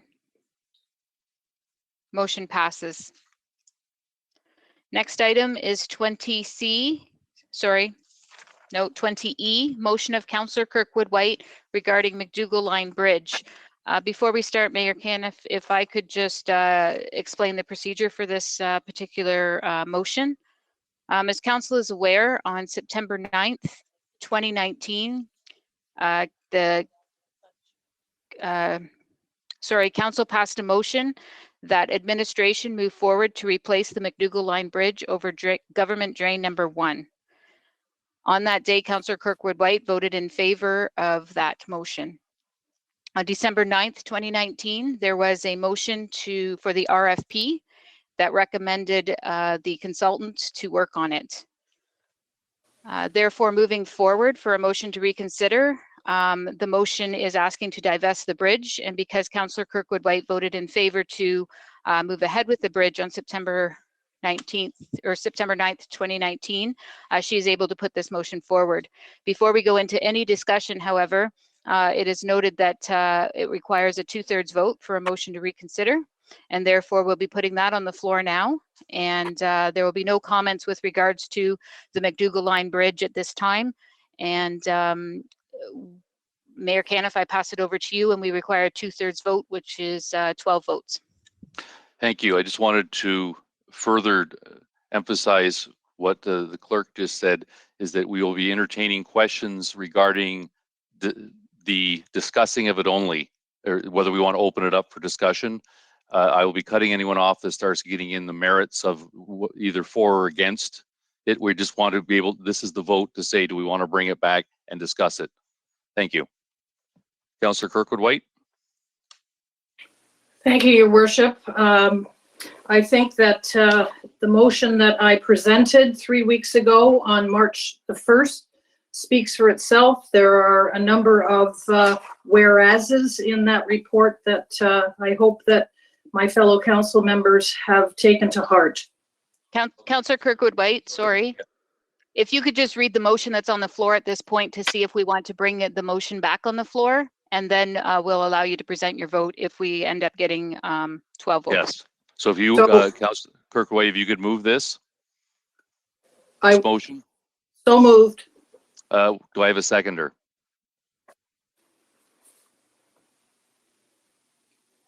Councillor Solomon? Certainly. Okay, questions regarding the motion? Councillor Harrigan. Thank you, Mayor Caniff. And as I don't have questions specifically, I do just want to provide comment. I'm sure it's no surprise to my fellow councillors that I am not in support of the motion that is brought forward or of having the discussion to bring it back on the floor. And my comments are procedural based, given that our initial discussion is whether or not it is worth considering this issue. There are some specifics in the preamble that Councillor Kirkwood-White's motion brings forward that are more related to McDougall Line Bridge, so I will just hold those comments to consider if this goes forward. What I really want to talk about is the information that Councillor Kirkwood-White notes in her motion is information that Council was aware of in both the September 2019 and further the December 9th conversation. Specifically around asset management, while this is something that Council has recognized time and time again that this needs to be discussed, Council has provided separate direction to staff to look at other asset categories. Most recently, there are motions that give staff clear direction on a different asset category to focus on. So I believe it's imperative that Council continue to work on strategy and Council-directed initiatives rather than doubling back on decisions that we have had significant conversation about. In addition, the discussions around McDougall Line have also connected to us as a council to many other discussions around asset management, specifically towards around the Wallaceburg area, and also into direction on how to consider assets in a larger category rather than in single one-off events. There is reference to safety in Councillor Kirkwood-White's motion. And again, while I won't go into the specifics, what I will say is that the quotation of, quote, all safety concerns being raised will be addressed from further actions in Councillor Kirkwood-White's motion is really pointing to a difference of opinion between community members and local councillors and staff in the municipality. Again, these conversations have happened multiple times and have been voted on by council. Ultimately, I'd like to call out that we are in the middle of a process for this tender and for this bridge. We've had more than one conversation about it, and it is ultimately something that I would have hoped to have been passed by now, and I believe that's something that's shared by local residents as well. There's not a need to reconsider this motion mid-process, and there's a larger danger in council going back on decisions that we've had more than 1 and 2 years ago after having thorough conversation. So thank you for consideration, and I urge my fellow councillor colleagues not to vote in favor to bring this back to discussion, as I do believe we've had more than thorough conversation about this particular asset, and rather we should turn our attention to directing staff to look forward in ways that are council directed. Thank you. Seeing no other, Councillor Bondi. Thank you, Mary Caniff. I'm supporting bringing this back. I think if there's ever some sort of impetus to re-evaluate a council decision, then I think we should. Sometimes we make decisions, and frankly, we can change our mind. We did that with the arenas, the ice being left in the arenas during COVID, etc. So I personally think that if there's some sort of desire to re-examine something to further a discussion, then why not? What's it going to take us? Another 15 minutes? So I support bringing it back. And, you know, I'm not too sure that I'm going to support the motion or not, as I'm not discussing that right now because we're only talking about reconsideration. But I don't think reconsideration is a bad thing if there's some desire for the conversation to continue, and some on council may have felt that maybe that discussion wasn't complete and fulsome enough, then let's spend 10 minutes doing it again. I think it's transparent. Thank you.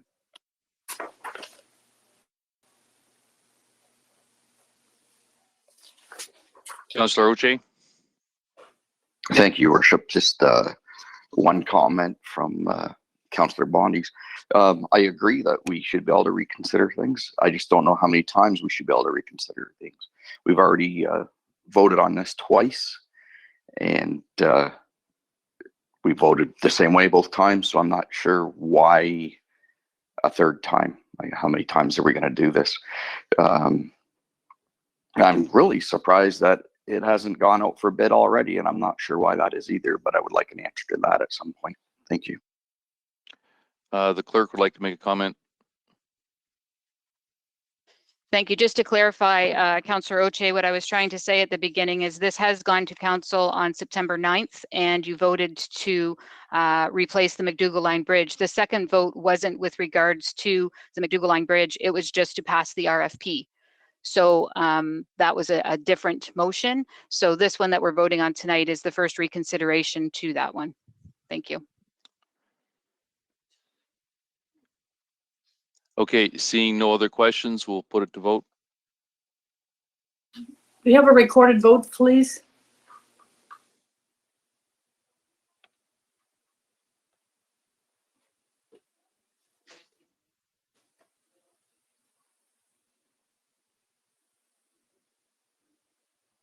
Okay, council, we will move from the bottom up this time, just to mix it up so it's not the same councillors all the time. So we will start with Mayor Caniff. Yes. And to be clear to council, this is the motion to reconsider the McDougall Line Bridge. Councillor Wright? No. Councillor Thompson? No. Councillor Solomon? Yes. Councillor Pinsnow?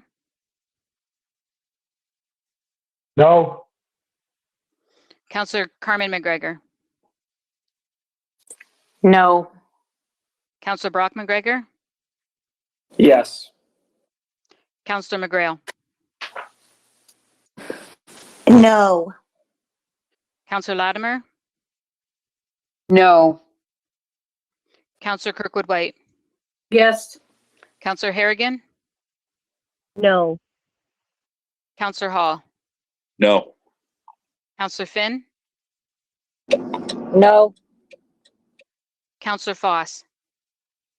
Yes. Councillor Crew? Yes. Councillor Sakachi? No. Councillor Bondi? Yes. And Councillor Oche? No. Okay.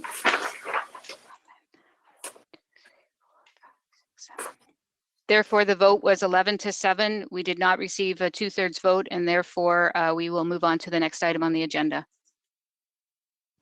Okay, we will move to notices of motion. Councillor Kirkwood-White.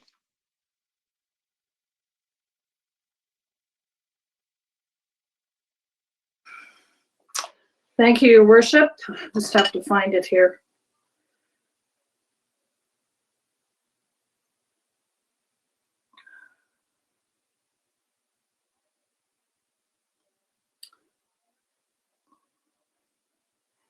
Okay.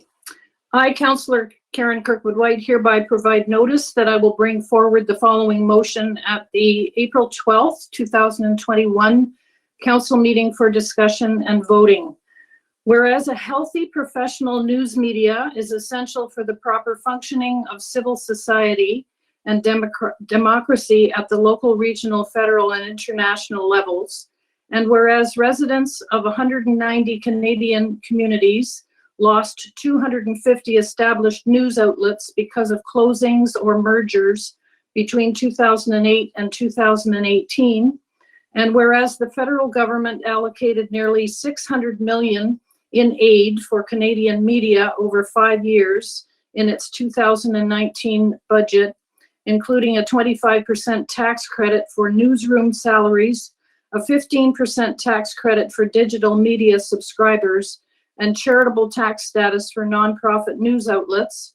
And whereas Canadians have lost the essential services provided by nearly 500 journalists due to layoffs in the Canadian media since the COVID-19 pandemic began to mid-April of 2020, a time it became clearer to the public how important it is for Canadians to receive factual information, and advertising revenues have plunged, prompting an emergency $30 million advertising buy by the federal government. And whereas the news media in Chatham-Kent have been instrumental during the COVID-19 pandemic, ensuring local citizens have timely and factual local information, and whereas periodic misinformation on social media sites hampers the ability to communicate factually with local citizens, and whereas a stronger local media would demonstrate the value of accurate information and provide a more balanced perspective for discussion of public issues, be it therefore resolved that Chatham-Kent Council encourage other municipal councils within the province and across Canada to acknowledge that a robust news media is essential to the proper functioning of democracy in their jurisdictions, to endorse legislation and regulations to support and rejuvenate news outlets across Canada, and to urge the federal government to move quickly to pass legislation to ensure an ecosystem for a healthy news media to serve all Canadians. And further, that this resolution be forwarded to area municipalities, local MPs and MPPs, the Federation of Canadian Municipalities, and Association of Municipalities of Ontario, and further that Chatham-Kent Council encourage all residents to support local journalism. Councillor Sakatchi. Thank you, Your Worship. I don't have a formal notice of motion completed. I guess my question was in regards to the format. If Councillor Bondi is, if he would like to sit on the board, I would be happy to make a motion in regards to him sitting through the process. I think that he would bring a very valuable aspect to the procurement process in regards to a third party. So I'd be happy to make that motion right now during a notice period if Councillor Bondi is willing to sit on that board or process. Madam. Thank you, Councillor Sakatchi. Just a question, I guess, to Gord for timing wise.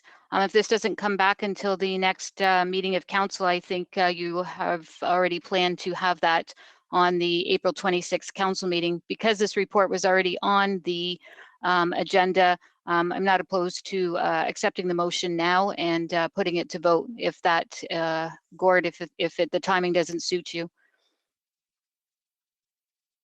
Thanks, Judy. Yeah. So the RFP closes on March 31st. We will have the packages out to all the members of the committee on April 1st, if Councillor Bondi would like to join us through his Easter weekend and reviewing the number of packages that we do get for our review meetings the morning of the April 7th. Okay, Mr. Bondi, would you like to do that? Yes, Mayor Kenneth, thank you very much. Yes, I would if it's the wish of council. And Gord, I can see a big smile on your face. I know you're dying to have me there. So thank you for that tacit approval. So I Councillor welcome- Sakachi, welcome it. Councillor Sakachi, you want to move that? Yes, Mayor Kenneth, I think Councillor Bondi would bring a very valuable, be a very valuable member to the table. So I'd like to move that Councillor Bondi be part of the process, and I would like to waive the notice period due to time constrictions. Madam Clerk, would you like to talk about the 2/3? At this point, because it was a motion that's on our current agenda with regards to the motion of Councillor Bondi, I mean, there was notice given about the service review, so I don't feel that there is a requirement to waive the 2/3 notice for this item. All right, so Councillor Sakachi, seconded by Councillor Finn. And I did try to get it in there, Mayor Kenneth. I do apologize. It's just that we moved on to the next topic. So I do apologize for the for this kind of at the end of the meeting here. Okay, any questions? Okay, seeing no question. Oh, Councillor Harrigan. Yes, I just am wondering from a procedural point and knowing what I know about the BPS guidelines, and certainly I would defer to Gord's knowledge, but could there be a perceived conflict given Councillor Bondi put forward a motion that recommended one of the potential applicants, or would Councillor Bondi just have to withdraw from evaluating that particular vendor?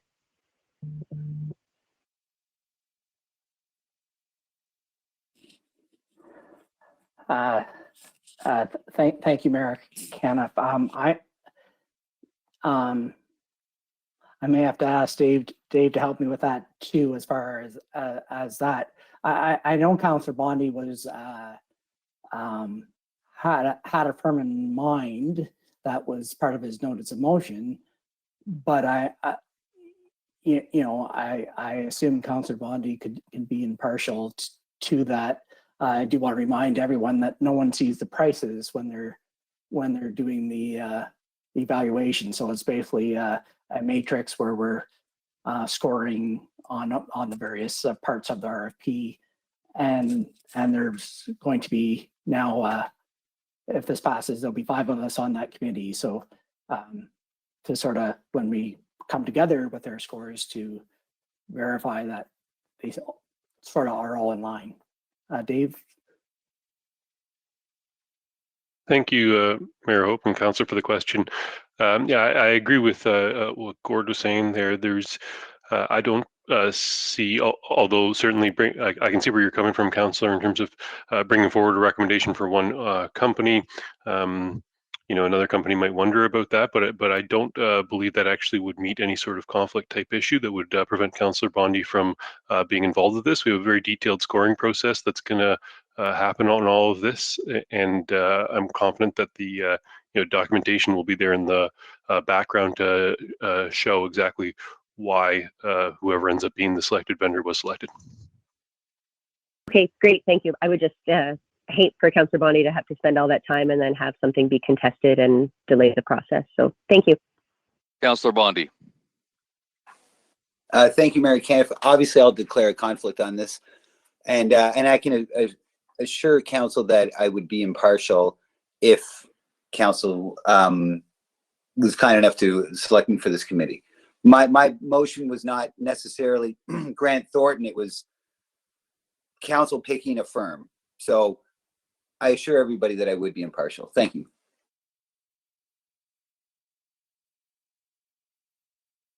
Seeing no other questions, we'll put it to vote.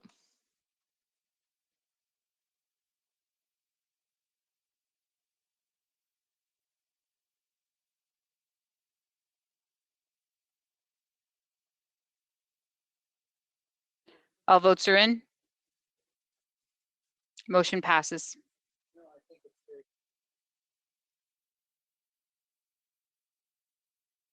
All right, closed session reports. Councillor C. McGregor. Thank you. And through the mayor, I would move that we accept the closed session report. In the meeting tonight, council directed administration on a proposed or pending acquisition or disposition of land by the municipality or local board. Advice that is subject to solicitor-client privilege, including communications necessary for that purpose, and a position, plan, procedure, criteria, or instruction to be applied to any negotiation carried on or to be carried on by or on behalf of the municipality or local board with regard to 508 Richmond Street, Chatham, Section 2392 C, F, and K of the Municipal Act 2001. Councillor B. McGregor, will you second that? Absolutely. With seeing no questions, we'll put it to vote.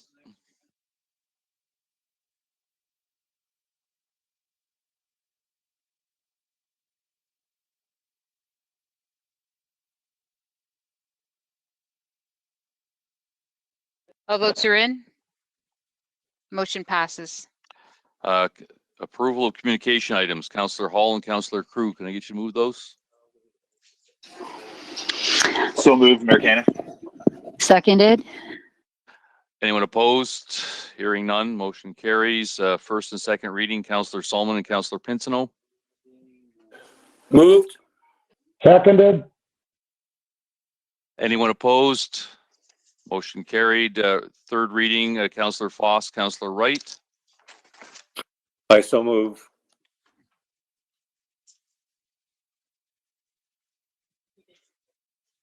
Second, Mayor. Thank you. Okay, anyone opposed? Motion carried. And I was told that non-agenda business, I fast forwarded through that. Is there any non-agenda business? Councillor Pinsino. Thank you, Your Worship. I just wanted to notify Chatham-Kent that they grew population by one person on the weekend. And my daughter, Julia, gave birth to a healthy little baby boy, 8 pounds, 6 ounces, Wyatt Baker. Ben, we're applauding here, okay? Can you hear it? Congratulations. Councillor Sakachi, followed by Councillor Oche. Thank you, Mayor Cannon. Just a very quick comment in regards to the great detail and efficiency that our local team members have done at the vaccine at the Bradley Center. I've heard nothing but positive things of late, and I've also just wanted to indicate seeing how high we are ranked is just a great thing. So thank you. Councillor Oche. Thank you, Your Worship. That was actually one of the things that I was going to speak on. So thank you to everyone who has been volunteering and working there, doing a great job. I've only heard compliments about how well organized it is. And then the second thing, I just wanted to thank everybody who took part in Funky Sock Day. I have a good friend here in Tilbury, a young lady named Stasha, who's just loves to see everybody in them. So thanks everyone for taking part. Was that today, Councillor Oche? Oh, it was actually yesterday, but Okay. they asked everybody to also wear them today since it was a weekday. Thank you. Perfect. All right, resolution of council. Councillor C. McGregor. Thank you. And through the mayor, I would move that Chatham-Kent Council adjourn to its next meeting to be held on Monday, April 12th, 2021, and that Chatham-Kent Council authorize itself to meet in closed session on that day to discuss any matters permitted by the Municipal Act. Councillor McGrail, can I get you to second that? I definitely will. Anyone opposed? Going once, going twice. Motion carries. Have a fantastic night, everyone.